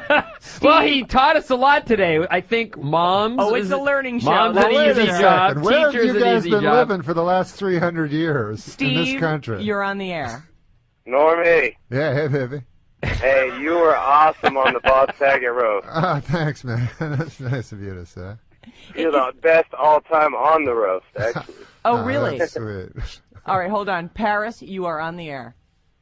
I think that is completely untrue. Go on. Not all black people are poor. Amen. than Sister? white. Well, I didn't say that. That's what you No, just said. you said I black said people black have people less money have than less white people. money than white people. You've Yeah. been to West Virginia? Because there's some white people with no money there. Well, Exactly. Well, okay. You're saying one black person has more money than one white person. What True. about Eddie Murphy? Yeah. What about Eddie Murphy? You're Yeah. saying by and No, large, you're if, right. if you You're break right. it down. You're right. Yeah, of course, black people have less money than white people. As Not an true. average. Not all black people have less money than white people. Oh but he's my talking God. in gen- okay. Oh my We all God. get what he's saying. Listen. Guys in wheelchair. There's a guy in a wheelchair that can go faster than me in a race. But if I said guys in wheelchairs are generally slower than me, come The on. way you said it was so harsh that to Give say... your head a shake. Give your head a shake. Oh, my God. All right, thank you. Hey, it's Danielle from Big Brother. Famously black woman. Where's my 40 acres and a mule? I need my 40 acres and a mule. But you know what? He's right. Yeah. Go on, Danielle. I mean, if you think School about us. it, there's been cases where the same person will apply for a job, and at times the other race gets the higher pay. I'm just keeping it real, folks. All right, thank you, Danielle. Absolutely. Yeah. Chunky, you're on. Good morning, Abnormal. How are you? How are you, Chunky?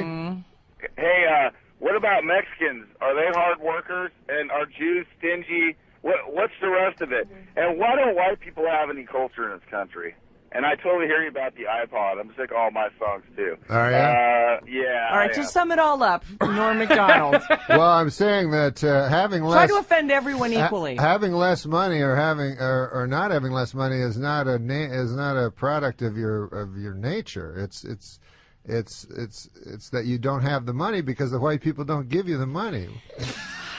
It's actually supportive of black people to say that, actually. 707 Of course says... I'm supportive of black people. I'm in Wow. a room of You're racists. saying that to have justice, Oh we should my all God! have equal, The 415 says maybe we should That's educate funny. our children a la Lord of the Flies. Norm, just throw all the kids on an island and let them sort out their own society. I can't read that. Yeah, that would probably be better. Yeah, I agree. Sure, throw them in there and just let the weak be killed and the strong survive. And Jews No, are that's good what. with Listen, money. that's I mean, what. the other thing. That's what we're doing as adults. We're doing that as adults. Yeah, absolutely. I agree with that. We are. I just got handed a note. Do you want to keep him for the next segment? At this point, I'm not sure. I'm finding Norm to be somewhat on the offensive side. You know what, though? I love that he's saying all this stuff and then looks over with a big smile. I know, and big smile. He's like, oh man, they're going to talk about this all day. Well, I didn't know that everyone. I thought San Francisco was a little more open than. No, San Francisco actually they're racist? isn't. No, they're not racist. Well, so far, by the way, most people have agreed with me. Lindsay, you're on the air. Hey, Norm. Hi, Lindsay. Hi, I teach 5th grade. Uh-huh. Yeah, it's hard. Yeah. Oh, I'm sure it's hard. I mean, and black people are rich. And I have some black kids in my class that are way richer and way smarter than some of the white kids. So. okay. Well, you know what? Black people are richer than white people. Thank you. I made a mistake. Thank you. John, you're on the air. Hey, Norm. Hey. Hey, man, you were easily the greatest thing that ever happened at Saturday Night Live. Thanks, man. That's Yeah, nice of you to say. the greatest updates ever. You did Hello Letterman. Oh, All right, thank you, John. All right, here's You know what we're going to do. what? Oh. What? Go ahead. Go ahead. Are we going to do another segment with him or not? I almost think we have to. Because I actually was in the audience when you know how I went to Saturday Night Live that one time? I do, and this is one of my favorite You did the stories. update. All right, And, hold on. yeah, hold yeah. that thought. We are going to take a quick break. When we come back, Norm and his babysitter Steve will still be here, Ray offending Fromstein. people left and right. Stevie Ray Fromstein. We're not offending anyone but racists. How do you figure? To make a sweeping It's generalization not a that sweeping belittles it's not a sweeping generalization. It's a statistical fact, and it belittles no one. It only states a fact that I hope we can change in this country. If we're going to pretend that black and white people make the same amount of money, then nothing will ever change. Come on, you know that. Can't we just see it as everybody? Well, we can see it any way you want it. If you want to Sarah's pretend. looking for some If you want to live in a fantasy world. I am. And you're not going to find No, it. there's not a clean out. You're digging. I'm You're breaking. digging deeper we'll and deeper. be back.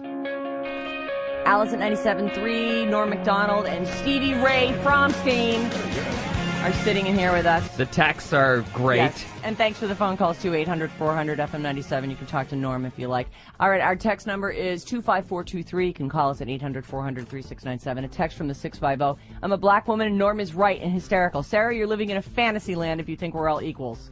805 says, rude. I'm a second-grade teacher, and I hate you. Rude. That sounds like a second-grade teacher. No, Jimmy, that was just rude. Can you think of another way to say that? To be a second-grade teacher, you just have to be smarter than a second-grade student. That's about the only thing you have to be. Oh, wow. Yeah, basically you need 3rd grade intelligence. To teach 2nd grade. You know everything that they need to know.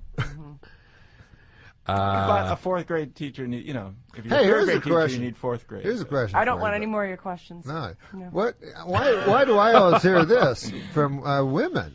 Okay, what? That women make less money than men. I don't believe that that's true racist. in every case. And I don't believe that is Of course racist. not true in every case. Not true for me.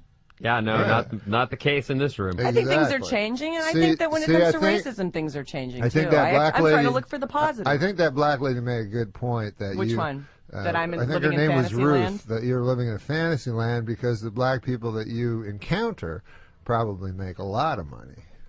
707 on a text says, I wish I was a fly on the wall during that last break. I think I heard Sarah yelling at Norm up here in Healdsburg. I wasn't yelling. Every black No, person Sarah- I interview in this program has lots of money.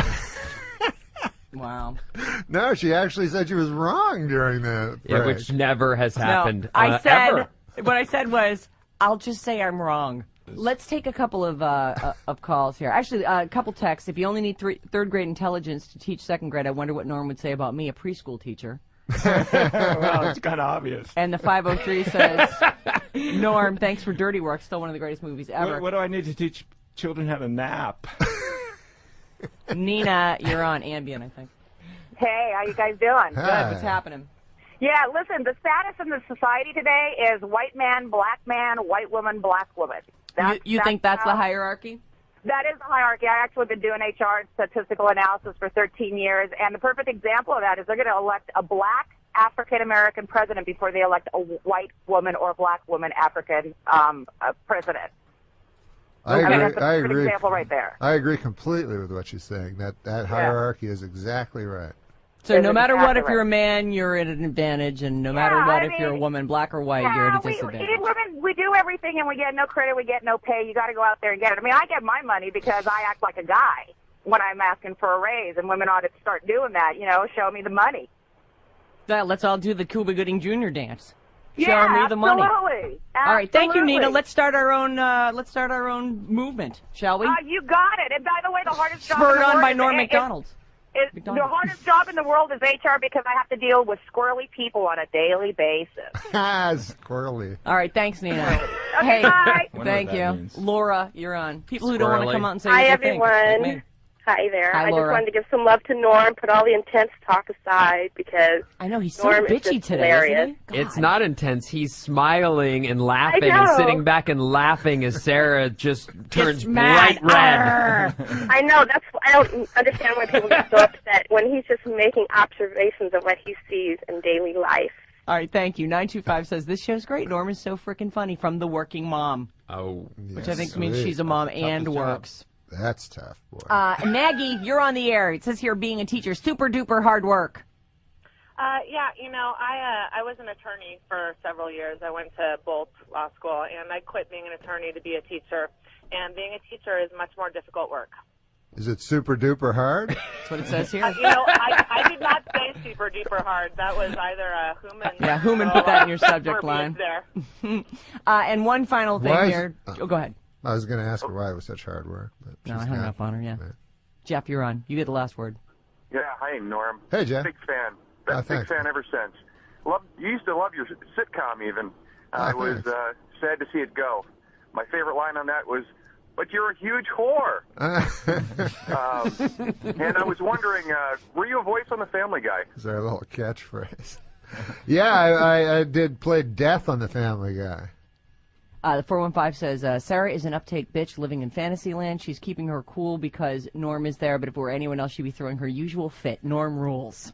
And on Sarah, that you do look a little like you're about to. I know. I You get do look mad. a little restrained. Well, but you're passionate. unfortunately- You're passionate, and that's what makes you so attractive to me sometimes. Really? It does. You have a And lot I'm all of passion. bundled up today, too. But I can tell you got passion.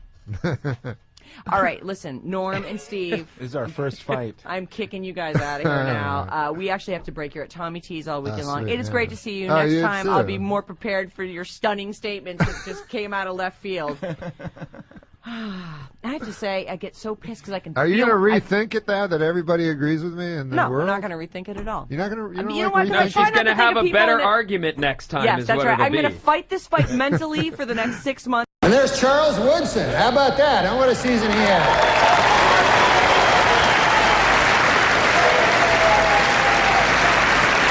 Great, man. He became the first defensive player to win the Heisman Trophy. And congratulations, Charles.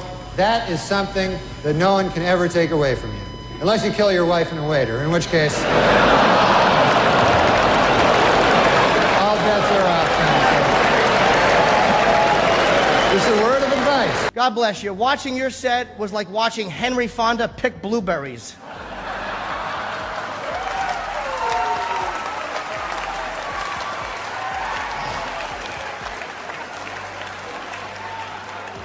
Now, wait a minute. What's that? Oh, he wants to say something. Why, I don't think there's a person in here that would not love to watch Henry Fonda pick blueberries. You've admitted that you're lazy. I think you've read 6 books in your life. I've read 6. 6. What kind of a woman would be attracted to you, do you think? Well, I have a lot of money.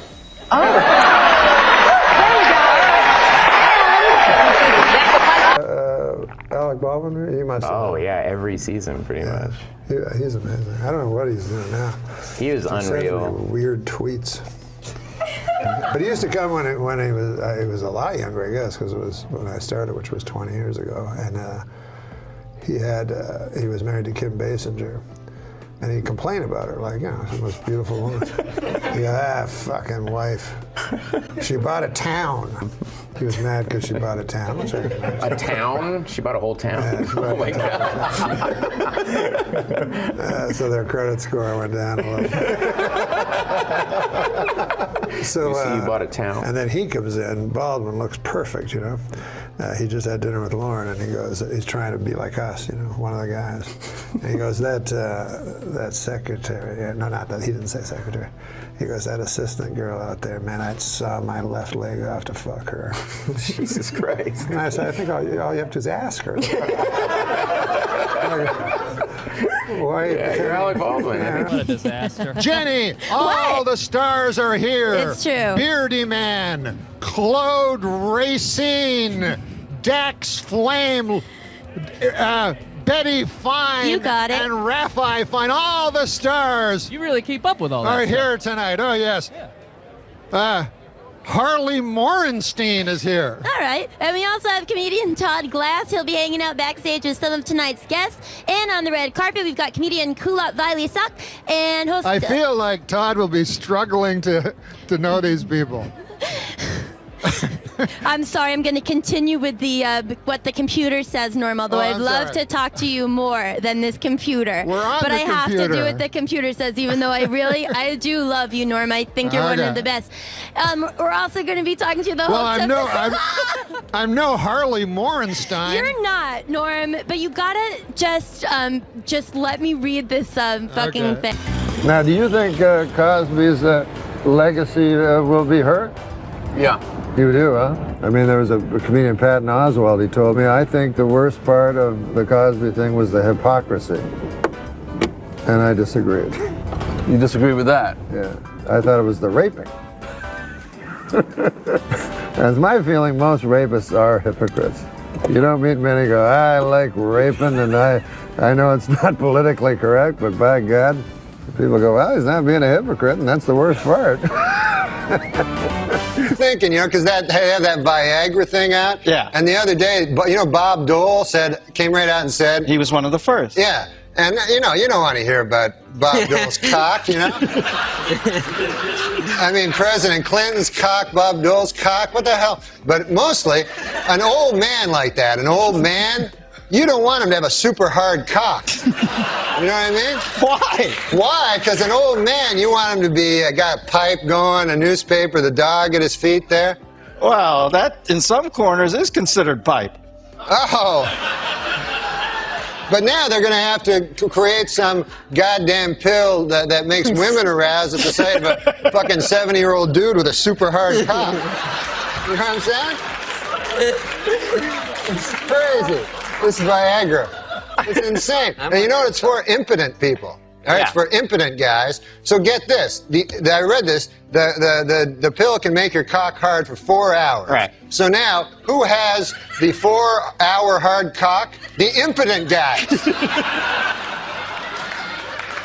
The rest of us are fucked. Me and you got our regular cocks. Meanwhile, fucking Spade is, Refer to Spade. Oh, man. I didn't see it. I didn't see it coming. I know you didn't. He brought it all around and then a vicious rib kick into his best friend's gut. Once there's too much cock talk, I try to just zone out for a minute till it goes back the other way. If there's too much cock talk, this guy has fevered nightmares all night. Dreams, I mean, like sweaty, fevered dreams from the cock talk that's been all over his head. Why bury me twice? He's killing me. No, he's a good man. That erased it. All right. No, he's a good man. Who cares? After all that, that's the whiteout he puts on. Yeah, I know, it's awful. After he talks about you doing chin-ups on cock for 18 minutes. No, he's a good guy. If you're gay, he's a completely straight guy. He gets a lot of ladies. You know that about him with the ladies. Don't say ladies. Women, girls. Okay, thank you. Ladies, what are we, fucking on an FM station here? He's Don Cornelius. But these gay guys, man, I was reading, you know about These gay guys. I haven't even said hi yet. Do you know about this girl? She's mad at you. Greg was interviewing some girl and she was going off. I know who it is. What's the girl's name? You know, me and Norm have worked with her before. That's why he's going to laugh when I say the name. Laura Keitlinger. Hates your guts. Did you know she hates you? Oh my God. Do you want to hear the clip? By the way, wait, can I interrupt your old friend, Norm Macdonald? Did you guys write together on, He's not a friend of mine. Roseanne, right? Well, I was just using it loosely. Now, you had a reaction not just a now to friend Norm at all. Macdonald. Not a friend, not a fan. You worked with him, though. At Saturday Night Live. Roseanne. No, I missed him at Roseanne. Well, I came in and he was supposed to be the my guide through SNL, and it turned out that he is a shit stirrer. He's just busy pissing in a bucket in front of people. Well, no, he loves to pit people against each other. It's funny that you said that because he's probably one of the few people I really don't like. Wow, I've never heard that about. Everyone loves Norm Macdonald. Well, I mean, I barely remember Laura from the show, except for her hit characters, obviously. I don't even know who she is. But She's very she makes Morweena Banks look like Gilda Radner. But no, she came in directly after me, so I wouldn't be her mentor. Yeah, I'm not going to guide any lady through comedy. That would take me, first of all, I'd have to figure out how a lady could do comedy. And then I'd have to... You strike me, Norm, from what I'm getting from this conversation. You are a man's man. Do you actually believe that women can't be funny? I'm being serious. Are you kind of more in the school that guys are funny comics, just somehow women can't make that transition? Well, I don't know about you, but when I was in fucking school and shit like that, I'd be in high school, and you could hear peals of laughter, and you'd run over there, and there'd be a big group of people laughing and laughing. Who'd you see in the middle? Abroad. Get to OJ. OJ Simpson's lawyers say they don't want the families of Nicole Brown and Ronald Goldman in the courtroom during the trial. They're afraid the presence of the family members will just remind OJ of how much more killing he still has to do.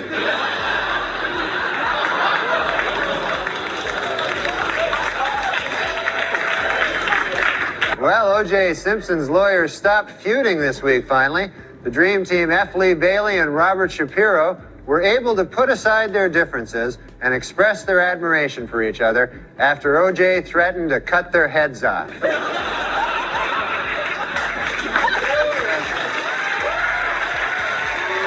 You see the Kramer thing? Oh, I did see that. We could look at that right now if we wanted to, but we don't have to look at that. Laugh. Yeah, does that make you laugh when you see that? You've makes me laugh. You've done stand-up. I know Michael Richards. You do? Okay. And he's no racist. He's not a racist. And when you say something like that crazy, it can only be a joke. You know what I mean? He was out of his head element. He didn't know what to do. Yeah. But there's no way that a guy who's racist screams it at the top of his lungs. You know what I mean? Well, certainly, I don't think he was anticipating the fact that a cell phone could have been putting this onto CNN as he was saying it. I think he was right. thinking, He wouldn't do it on the Craig Ferguson show. Right. Maybe on here, though. We could maybe to get him on here to recreate that rant. I don't know. Up here in front of the brick. I just want the new people. Hey, guess what? There's a young girl that's middling attractive that swears a lot. Let's get her. Right? Is that the new fucking thing? Yeah. Sarah Silverman, Hot girls. hysterical. Right. Who's funnier than her? Nobody. No, except dudes. But, No Bob. But we got a lot of power here, a lot of juice. Mr. Rule Arledge is here, of course, the chairman of ABC News, you know, and a lot of crazy stories coming out of that division, you know. You know, stories about this person sleeping with that person and all that, you know. Scandal after scandal. And if you heard the latest, I heard this just the other day. There's a rumor that last week, a certain, I don't want to say who it is, a certain gentleman in ABC News, he went to a party and he got really drunk and he ended up having sex with his own wife. I don't know.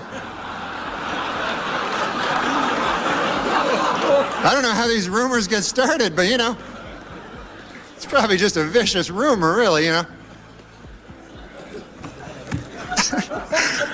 But as Mr. Arledge knows, of course, TV has become a very tough game. You got to stay competitive, you know. As we all know, ABC's Good Morning America is in a little turmoil, you know, a little trouble, a little rating trouble. And they're considering a lot of ways now, you know, to boost the ratings. And I don't know, I think they're getting a little desperate. I heard that next week Charles Gibson will announce he's a lesbian. I mean, is that going to help anything? Nobody wants to hear that. Martha Stewart is here, and she wanted me to tell you, don't let the busboys clear your table off tonight, because a little later Martha will come up here, and she's going to show us how to take those old discarded fish bones and make a beautiful birdhouse. So...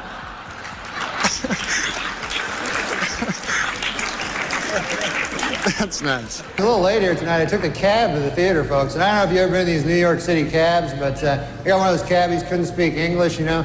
Saw his name there on the dash, I couldn't even pronounce it. I think it was something like Hideki Arabu, something like that.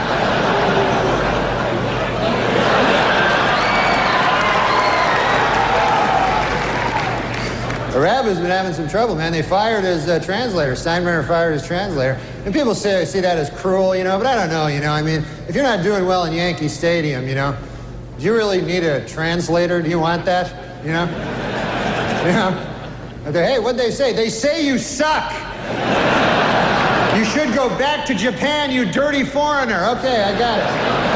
I'm trying to pitch over here. How do you figure out how much to share about what goes on behind the scenes at SNL? Because I know that you were talking about Eddie not doing Bill Cosby on Howard Stern's show, and Seth Meyers wasn't crazy about that. He came out about the Ellen and said, I wouldn't have told that story. Seth Meyers said that? Yeah, he said, do we have the quote here? Just bring up the quote. He said, I wouldn't have told it. I feel the same way. I think when you're at SNL, you're seeing so many different things behind the scenes. There are often things to give away that are yours to give away. Norm played it in a way that is very Norm Macdonald. And he went on to praise you, but I don't know what that means. I mean, how do you choose what to reveal and what not to reveal, what to share and what not to share about an institution as powerful as SNL? I always think, what would Seth Meyers do? It's ridiculous. Do you have like a necklace or something with a WWSMD on it? And whenever you're in a pickle, just hold that. And what would Seth do? Yeah, because, you know, if you really want to be really funny, then that's what you want to do. You want to think, what would make Seth Meyers laugh? That's how I live my life. What do you think of his show? Of what show? The Seth Meyers show. It's not something I would do. You like George Bush, don't you? I love George Bush, man. He's a good man, decent. You know, none of this. He's, you know, he's not a liar, a crook, murderer, or anything like that. So it'd be good to get the. See, I think we should get the homicide out of the White House and get like a fresh start, because we don't want any more murderers. I think we should just go on to the next question. Oh. Who are the murderers? Oh, Clinton, he murdered a guy. Yeah, you know, we're not allowed to, you're not allowed to put out no accusations without. That's a little too far. That's the way it does work. Let's just go on to the next question. Yeah. This is not my week. What can I tell you? Oh, it's not mine either, and I'm being very nice, okay? Be a good boy. Now, Norm. Do you never hear that? No. Listen, Norm, we don't need I don't to want talk to get about into that. this, and I don't want to hear it, and this is not the place to make those accusations, and you're supposed to be funny. Let's get on to the next question. So get with it. There you go. This is a live show. Not for nothing, Norm, but you have been properly chastised by Barbara, so I'm now going to ask the next question. I thought it was a matter of record. Shut up! Shut up! Look, let me do this, okay? I'll tell you what's a matter of record. You will not be invited back if you don't shut up. All right, now. Oh, how about this? College freshman Scott Damerow, Larry, set a new world record by using his head to bust 142 eggs, and he now officially holds a place in the Guinness Book of fucking retards.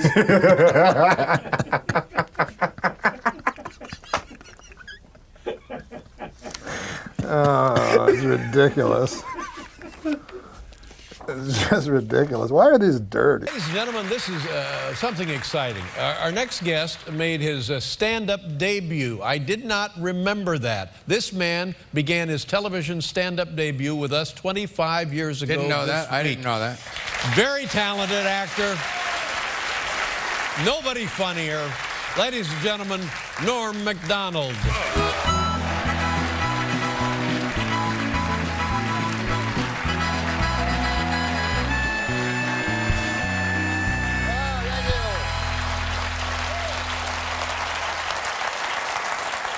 Thanks, guys. Listen, I don't want to brag or anything, but me and Oprah are making the same money tonight.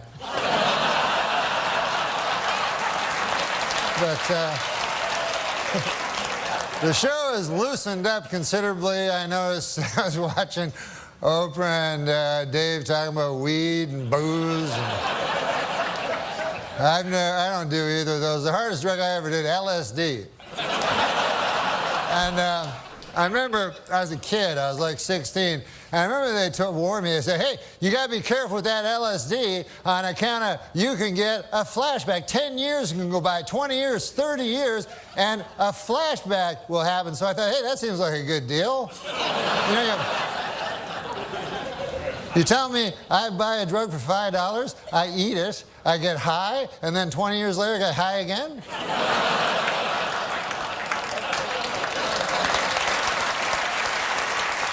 That's not the point. I like to stretch my drug dollar. The point is this. 10 years have passed, 20 years have passed, 30 years have passed, and no flashbacks. What a gyp that turned out to be. Just more horse shit by the big acid companies, that's all it is.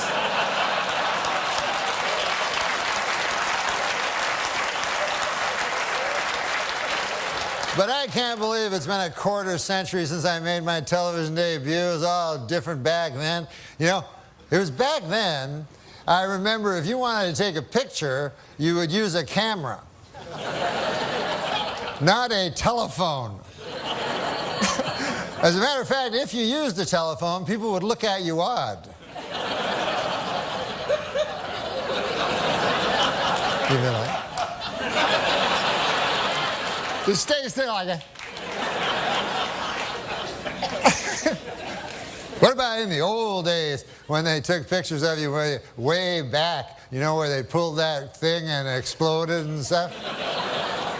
I got a picture of my great-grandfather. The thing took 6 hours to take your picture, and it was a picture of my great-grandfather, one. They only had, every guy had one picture back then.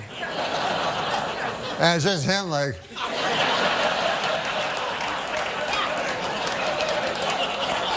I gotta get back, feed them hogs. Who's gonna feed the hogs? Somebody gotta feed them hogs. Now, in the future, of course, it'll be different. 50 years from now, people will be going like, hey, you want to see 100,000 pictures of my great-grandfather?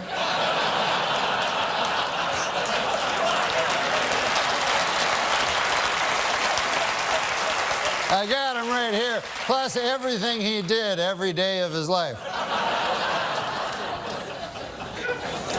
Hey, this occurred to me today. ID, which I had to show it again.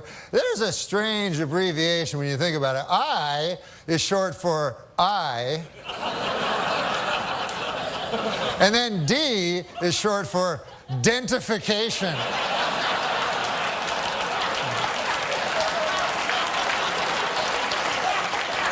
They could have split that one up a little better, you know? But I watch the TV, I watch the news, make you afraid, the news, you know? Put all these stories on, Iraq, Iran, North Korea, you know, try to scare you, you know? But does it ever really scare you? Like, you ever wake up in the middle of the night, North Korea!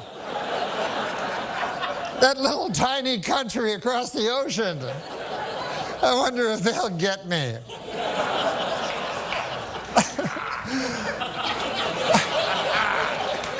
Plus, didn't MASH settle that like 20 years ago? Why'd I have to watch that stupid show? There is one country that worries me, though. Not Iraq, not Iran, not North Korea. The only country that really worries me is the country of Germany. I don't know if you guys are history buffs or not, but...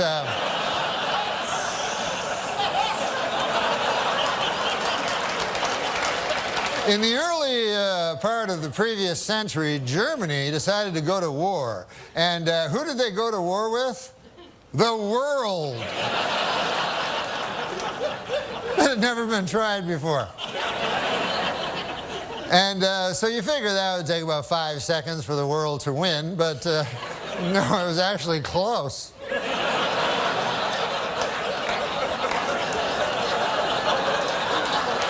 Then about 30 years pass, and Germany decides again to go to war, and again it chooses as its enemy the world.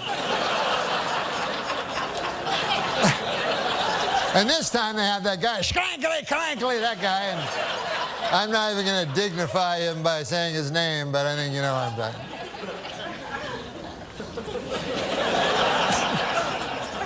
But you'd think at that point the world would go, listen, Germany, here's the deal. You don't get to be a country no more on account of you keep attacking the world. Hey, for the 9th consecutive year, Nick, JetBlue Airlines ranked first for satisfaction among all North American airlines. But you know what ranked least in satisfaction? 9/11 Airlines. What a terrible name for an airline. It reminds me of that tragedy. Oh, 9/11. Yeah, don't laugh at 9/11 again. I tried to tell him not to laugh. Adam. I know. I walked through blood and bones in the streets of Manhattan trying to find my brother. Jesus. Yeah, he was in northern Canada.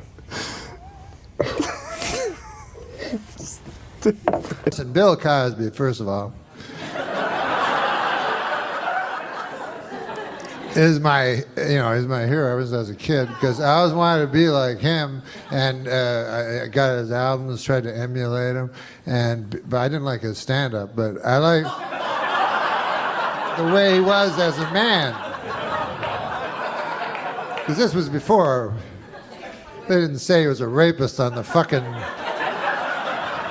liner notes of the albums, you know.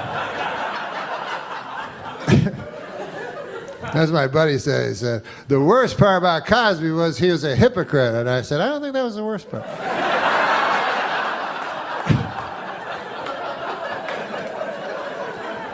To me, the worst part was the raping. Way up high. And then the second would be the drugging. And then the third would be the scheming. But anyways, hypocrisy would be way fucking down the line, you know, like on the 4th page or some shit. Like, I'm no expert, but I think probably most rapists are hypocrites. You know what I mean? You don't meet a lot of guys who go, I like to rape, I don't give a fuck. I know it's not a politically correct thing to say, but I like raping. Go, goddamn, at least he's not a hypocrite. That's the worst. That's the worst part of it. But he, imagine you're a girl. Some of you will be easier. No, imagine you're a girl, you're in a gift shop in Vegas or some shit, go, I'm going to buy this snow globe for my, it's the most famous guy ever, Cosby, you know, Cosby's there, and he's like, you want to go to my room? It's the biggest room ever, and So you go, yeah, of course I want to go to your room.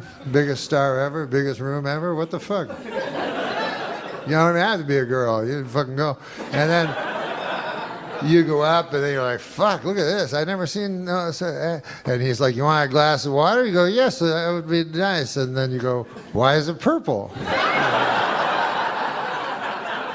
Why is it fizzing? Like in a monster movie. Just drink it. It's famous people water. And I drink, and everything goes fucking crazy and shit. And they come out of it, they're like, what the fuck? I was just in the gift shop. What's that? Cosby cock? I can swear that's a Cosby cock. That's impossible. A Cosby cock? Why would there be a Cosby cock in my face? Wait a second, I remember. I'll call for help. Hypocrisy! A man committed hypocrisy on me in room 10304-204. There's too many numbers in the hotel room. In my opinion, if you're going to fight the war on terror, a good place to start would be this nation's haunted houses. I've never asked you this before, and we've been good friends for many years. Okay, I made that up. But no. We haven't? No, we're friends. We're good friends. But I don't know what your... Macdonald, is that Irish? Is that Scottish? What's your ethnic background? My ethnic background is Polish. Are you really Polish? Wow. Polish people, I didn't realize that. Yeah. Macdonald, you don't... Well, my parents changed their names. They had to because of the constant ribbing they'd get for being Polish, you know. Mm-hmm. And so they changed their name to Macdonald. But, you know, it's one of the things that you know, I mean, I get a little upset about it, you know. Because, you know, you all the can't... Polish jokes and stuff. you can't make jokes about other people, but for some reason you make jokes about Polish people, you know. Right. I don't like it. Right. You shouldn't. That sounds bad, yeah. I mean, I had an experience, you know. I go in and I order a Polish sausage, you know, from this guy, you know. And so the guy says to me, you must be Polish. And I said, come on, man. I mean, come on. Think about it, what you're saying. You know, I'm trying to knock some sense into this fellow's head, maybe give him a wider world view, you know? Sure, yeah. I said, you think because I order a Polish sausage, I'm Polish. I said, what if somebody came in here and ordered French toast? Would you think he was French, you know? Right. I mean, what if somebody came in here and ordered a Belgian waffle? Would you consider that guy a Belgian, you know? I mean, if a guy came in and ordered a German bratwurst, would you consider that fellow to be a German fella? Right. I said, what if a guy came in and ordered German potato salad? I suppose you'd think he was German too. You know? Yeah. You know, what if a guy... Wow, you talked to this guy for a while. I'm telling you, man. With racists, you have to get through to them. You have to really get it into their head. Right. I said, if a guy came in and he ordered a Cuban hamburger, are you going to assume he's a Cuban? Right. I said, I think it is absolutely ridiculous that just because I come in here, I order a Polish sausage, why would you jump to the fact that I'm Polish? Right. And the guy says to me, well, first of all, it's a hardware store.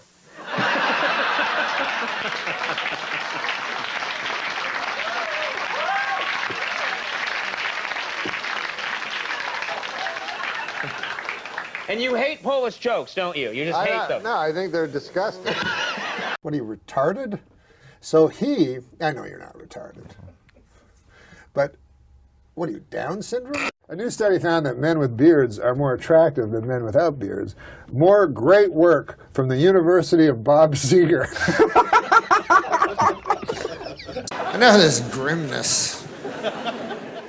Although my buddy, I did want to say one thing about my buddy Richie, who has a disease, and but it's an interesting disease he has. He has the disease of alcoholism. And he came to me, you know, and he told me, and I like to look, I'm the kind of guy who likes to look at the bright side of things, you know. So I told him, I said, Richie, it's true that you have a disease and everything, but I think you got the best one.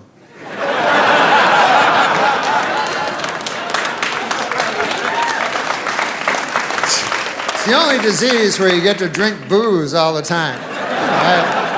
I haven't looked at every medical journal, but I believe it's the only disease where you can constantly drink booze. As a matter of fact, that is the disease.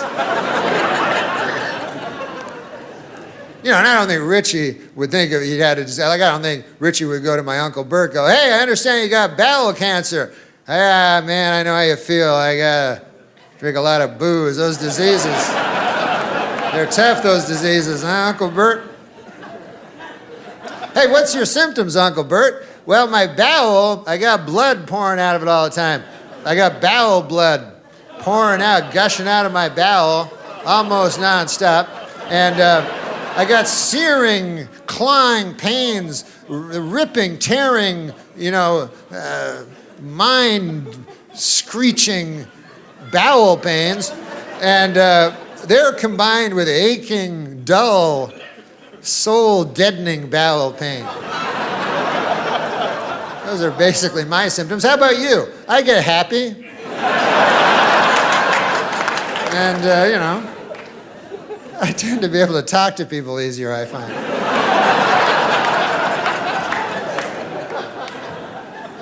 Sometimes I will meet a lady at a bar, got the same disease as I do, and I'll fuck her. But that's in the latter stages of the disease, Uncle Bert. You gotta realize that. You know what I mean, Uncle Bert? But no, but listen, man, I don't minimize what he does though, because he admits that he's an alcoholic and that he's weaker than a bottle, and that ain't easy to do. I couldn't do any of that shit. I'm too proud, you know what I mean? I got too much pride, you know, like they say in the scriptures, pride goeth before the fall, you know, and he can somehow, you know, it's a very beautiful thing he does. He goes to Alcoholics Anonymous and he says right in front of them, he says, you know, he goes in front of a whole room full of people and he says, I am an alcoholic, you know. Which I know does not sound that anonymous. I didn't name the group, but sounds like the exact opposite of anonymous. Whatever. Like, to me, the alcoholics that, you know, the anonymous alcoholics, to me, would be like you guys. I don't fucking know. I can't tell, you know? But once you tell a whole church basement full of people, your cover's pretty well blown. But anyways, it still requires a lot of... The only thing they seem to be anonymous about, from the way I can gather it, is they won't tell you their last names. Anything else goes, you know? But not the last name. No, no.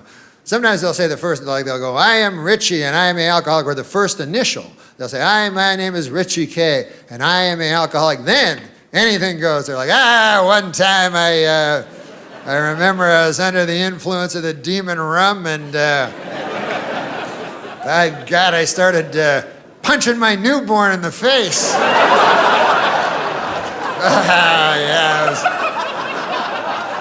I looked down at my fist and it was all bloody with, I don't know what it was. It was either from my knuckles or my son's skull. Yeah. I'm not telling you my last name. That's none of your beeswax. As far as I'm concerned, a man should have a little, you know. Did I ever tell you about the time I blew a dog for a pint of gin? Oh, yeah, I did tell you that. First initial's K, I'll give you that much. Richie K, but I'm not going to tell you the last letters. Plus, you can memorize my face. But other than that, I would like to keep this completely anonymous. If there was just a way I could...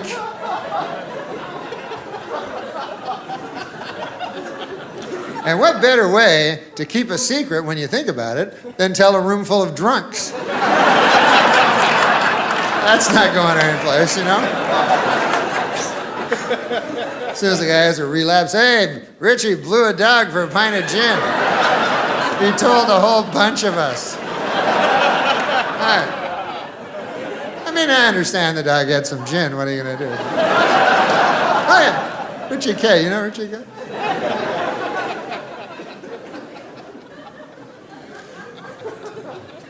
The Dalai Lama said that killing in the name of religion is unthinkable. Hey, thanks, Dalai Lama. I'm sure everybody will fucking listen to you. No one listens to the Dalai Lama. No one. This guy's a real jerk. Why did the moron throw the clock out the window? Why? Because it reminded him of Richard Clock, the man convicted of knife raping his wife. Good God Almighty. Jesus. It used to be all right. I'm sorry, I didn't know that one was coming. This guy's a real jerk. I would guess that one of the good things about this, you had some time off. Have you taken some vacation? Have you gone anywhere, traveled? Yeah, I went. I wanted to get away from all the showbiz, crazy showbiz. Yeah. So I decided I'd go on a vacation, you know. Right. And I don't like to go to hotels because all my years of doing my nightclub act, I don't like hotels. Yeah. So I decide I'll go, you know, my buddy tells me, he goes, hey, you should go to one of them bed and breakfasts. You ever hear tell of them? Oh, yeah, sure. Yeah. The idea is you go there, it's a guy's house, and you live in his room, and then he makes you some breakfast. Right. Very well, yeah. It's a thumbnail, you Yeah, know. that's it, sure. So I looked one up on the internet there, and I found one. I went to Vancouver Island, Victoria, which is beautiful. Lovely. Oh, my Yeah. God, it's God's little country. And so I go there, and I look up my place where I'm supposed to go. I have it on a little piece of paper, and I knock on the door, right? And there's no answer. So I knock again, and there's still no answer. So finally, I look like in the window there, and there's an old man sleeping on a couch, you know? Yeah. So I banging on the door, ringing the doorbell, you know? So finally I hear like, hey, keep your pants on there, you know, from the inside. And he comes to the door, old guy, you know, but I'd say 80, 85 years old. Old Harold Delaney was his name. Harold Delaney? Yeah, nice enough gentleman, you know? And so I get in there, and I says, well, I better go to sleep. There's no one else there, you know? Like, I thought it'd be like a whole bunch of people in different rooms, you know? Yeah. And it was just me. Yeah. So I go up, and I go to sleep, and I'm ready to go to sleep, and a knock comes on the door, right? A knock on my bedroom door. Right. So I figure, uh-oh, old Harold Delaney wants to have sex with me there. You know?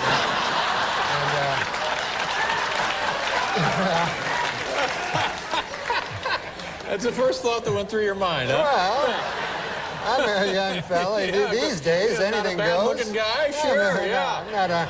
Traveling alone, why sure. not? And, of course, I didn't come to Victoria to have sex with old Harold Delaney, you know? I came to do some sightseeing. Of course. Yeah. So then I hear him, he goes, well, you ought to play some Scrabble. Oh, Scrabble. Yeah, so I say, okay, that's good. Sure. I'll play some Scrabble. So I go down, and he pulls out this old Scrabble game there, and we start to play, you know, and I like Scrabble, you know. So I get the first turn, you know, because I picked the lower letter, and so I get the first turn. So I make rabbit, you know. Pretty good. It's a good word. And then I do it pretty quick. I take like a couple of minutes, and then old Harold Delaney, he takes like a half hour to like get his word, and the whole time he's not talking, he's not telling me old stories, because I like hearing old stories, you know? And instead, it was like for a half hour, it was just Harold Delaney going. So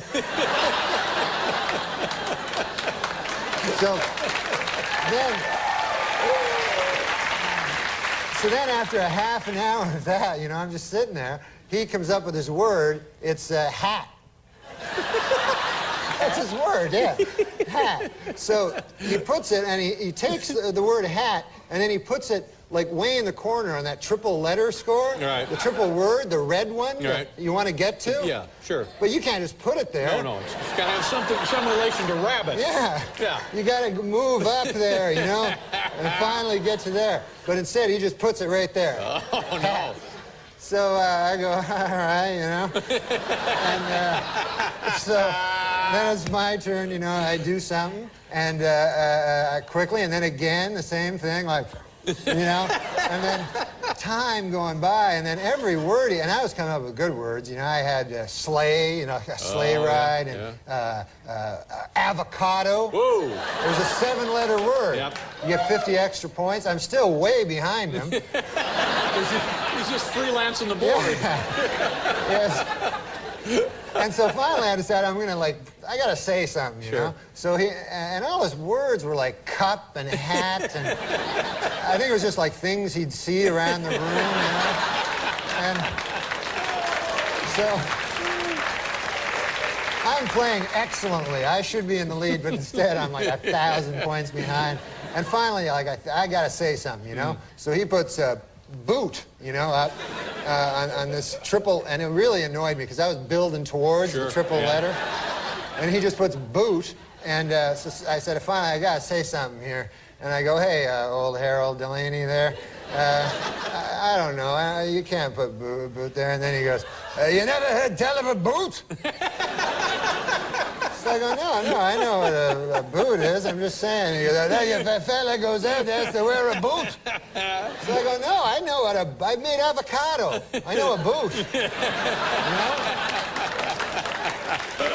And it just took him forever. And I noticed a weird thing. There were no blanks. You know how you have the blanks in the game, and it's always good to use any letter, right? Yeah. I realized there's no blanks in this game, and I figured old Harold Delaney must have, when he got the game, figured, what the hell is that, you know, and thrown it away. Can't use it. Yeah. Now, how was the breakfast? Did you have the breakfast? There was no breakfast. I got up the next day. I was so hungry from playing Scrabble all night. So he says, hey, Harold, how you doing there? How about some breakfast? And he goes, I've never been much for breakfast. So I go, oh, all right. So I go, I guess I'll go down to Macdonald's and pick up some breakfast or something, Harold. And he goes, can you get me an egg McMuffin? It's crazy. You know the funniest part of doing an office conga line? When you look back and realize you're doing it alone and you're not in an office, you're in a psychiatric hospital. I know the Bible says not to covet thy neighbor's wife. Right. But it doesn't say a damn thing about coveting thy neighbor's husband, especially his sweet, hot fucking asshole. Now listen, man, I like the news. You guys like the news? I always watch the news, and I'll tell you something about the news. I don't understand it. But it's for some reason I watch it. I don't even know why, but I think I'm supposed to or something. So I'll watch it, and then the guy will come on and he'll go, anyways, today the deficit. And then I'll go, I've heard that word. And the guy goes, today the Dow Jones NASDAQ Composite Index is down. And then I go, that's not good. Down. Up. I like when it's up. That's my opinion on the...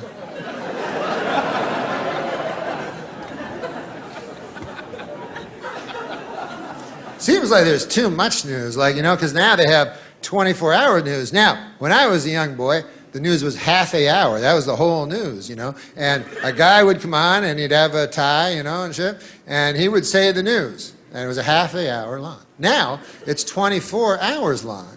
Now, it turns out that back in the old days when it was only half an hour, they had it about right. That's about all the news there is.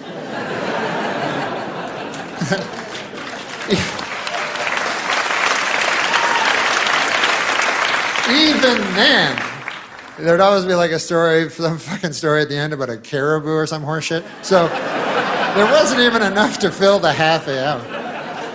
But 24 hours, way too long. So they have to keep repeating stories all the time and everything, and they'll make up stories, you know. They do that a lot, make up things that aren't really news stories, but they have to, you know, fill the 24 hours, you know. And the one I noticed that they make up a lot, this is the latest one I've seen. I see this all the time on the news. The newsman will come on, he'll go, good evening, everybody. This is the newsman. Whatever he says, he's not going to say that. And then he goes, our top story tonight, a lady has vanished. That's the story. And then he goes, let's go outside where there's another guy. So then they cut to outside. And then there's a guy outside and he's like, hey, listen, how's it going inside? We're outside and we found out about this lady that vanished. Her name was Janice, and they found her car here in the Taco Bell parking lot. And don't worry about the car, it's fine. But can't find hiding her hair of the lady. Well, back to you. So then you're watching, you go, well, I don't give a fuck on account I never knew Janice in the first place. Matter of fact, I'm kind of happy it's Janice and not somebody I know. But then what they do is they start telling you about Janice, you know? And they go, hey, we found out some cool things about Janice. And you're like, no, that's cool. I don't want to hear it. They go, no, you want to hear it. They can't help themselves. So they go, let's go back to Bill. He's still outside. And how's it going, Bill? And Bill's like, it's all right. It's no inside, but it's cool. And anyways, we found out about Janice. Turns out she's a good lady. And we found some friends of hers, and here they are. And then, sure enough, they show a lady, and it says, friend of Janice. And she says, I'll tell you something about Janice. You want to hear about Janice? Janice is the type of lady that you could always turn to. You know, you ever want to turn to somebody? Like if you got a problem or something, and you feel like you want to turn? Ever do that? Or maybe your neck just hurts and you want to anyways. The point of it is that once you swiveled your head over this way, the person you'd most want to see in your eye line would be Janice.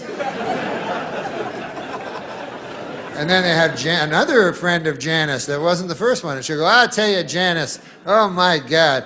She was the type of lady that she could walk into a room and light up the whole room, you know? And she didn't have a fucking lighter, not like that. She would just somehow, through sheer tyranny of will, she could somehow illuminate a room. I don't know. And that would be Janice's third friend lady that's not one of the earlier two. And then she goes, I'll tell you about Janice. Is that who you're asking me about, Janice? Janice was the type of lady that you could be talking to your best friend in the whole world, and then Janice come in and you go, fuck you, I'm talking to Janice. Because Janice is better than you. Come on, let's face it. She's better than all of us. So anyways, then you're at home, and you start liking Janice, you know what I mean? You start getting invested in her. You go, God damn, that Janice is a cool lady. I would like to meet her one day. That would be a lot of... Fuck, I forgot she vanished. Just my luck.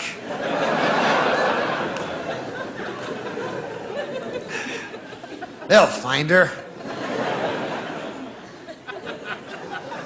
Then you get hope. That's not good. I don't give a fuck what Obama says. Hope is never good. Don't try it. It never works out. So you go, oh man, they'll find Janice. They're putting pictures up of her on telephone poles. I think that had worked once. And then the news keeps showing you more things about Janice, you know? And they'll show you like the home videos of her. You're like, God damn, look at that. She's eating a pizza. I like her hair like that. They'll find her.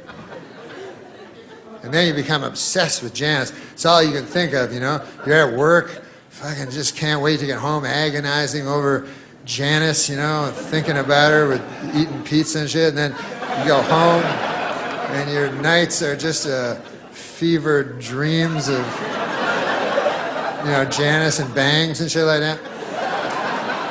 And all you can do is turn on the TV and hope, and you know, and then one day, you know, they go, hey, more news on Janice. Here's Bill, he's still outside, and then Bill is like outside, and he's like, here we are.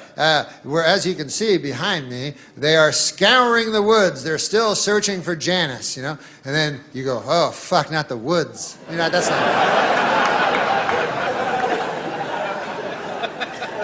Nothing good ever happens in the woods. I've seen enough of these fucking stories to know that Janice ain't coming bounding out of the woods anytime soon. That's it. It's like, hey, what's going on, everybody? I'm just taking a stroll through the woods. What are you taking my picture for? I just take a stroll through the scraggly woods. Now, if they find you in the woods, they always find you in the same place. Every time, they will find you in a shallow grave.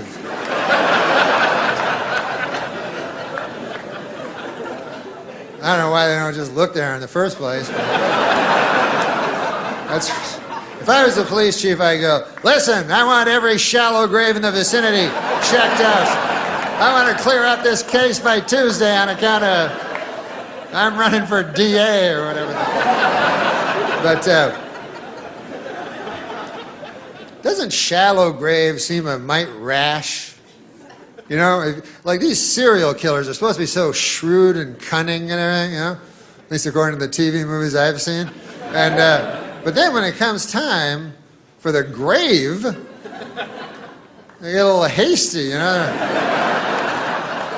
They're like, there you go, 3 twigs and a leaf. That ought to do it. That doesn't look like Janice anymore. I don't recall Janice ever wearing 3 leaves and a twig. Oh, well. Guess I'll go home and await the authorities now. You gotta prepare these things, you know? You gotta be a little smarter than that. You know, what I would do, and I would never, ever kill a lady in cold blood. I wouldn't. I know I say that now. I don't really know. I can't predict the future, but I don't believe I know there's no river long enough doesn't contain a bend, but I believe that right now, and it might just be vanity, I don't think I would kill a woman in cold blood. But if I did, I would plan it out very carefully, you know, because there's a lot at stake. You know, you think about it, you probably, you know, probably lose your job. I don't know what happens. That's a blemish on the old CV, you know.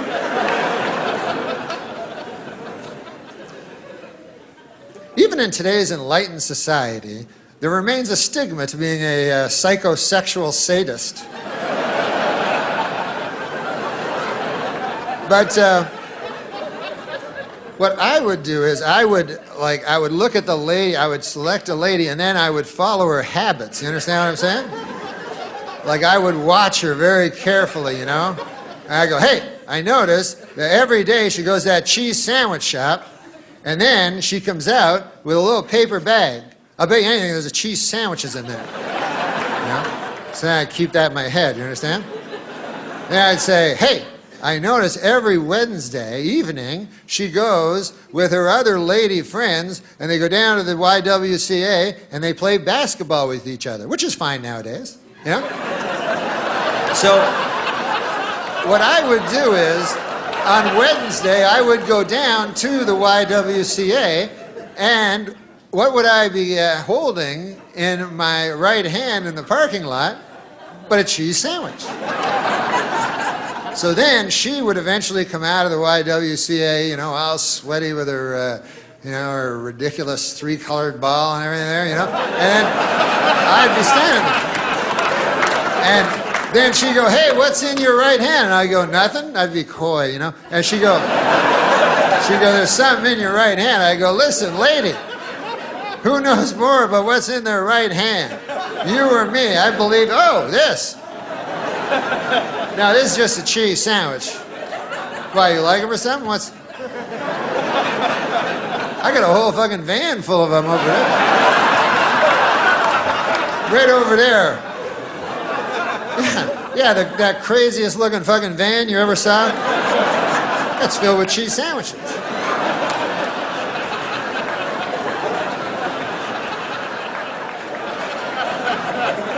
You don't have to have cheese sandwiches in the van, by the way. If you're,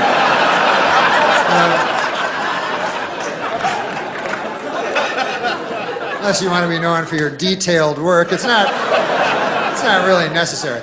Then I would get the lady in the van and I would drive her to a remote area, an area most known for its remoteness. That's what I would look for. And anyways, I'd take her to the remote area where I'd constructed a shed. And then I would get her in there and I would do that thing that makes me feel like God. And then her screams would just bounce off the walls and echo out into nowhere and never touch the ear of civilized man again. And then I would take her body to the woods and bury her in a very, very, very deep grave. This guy's a real jerk.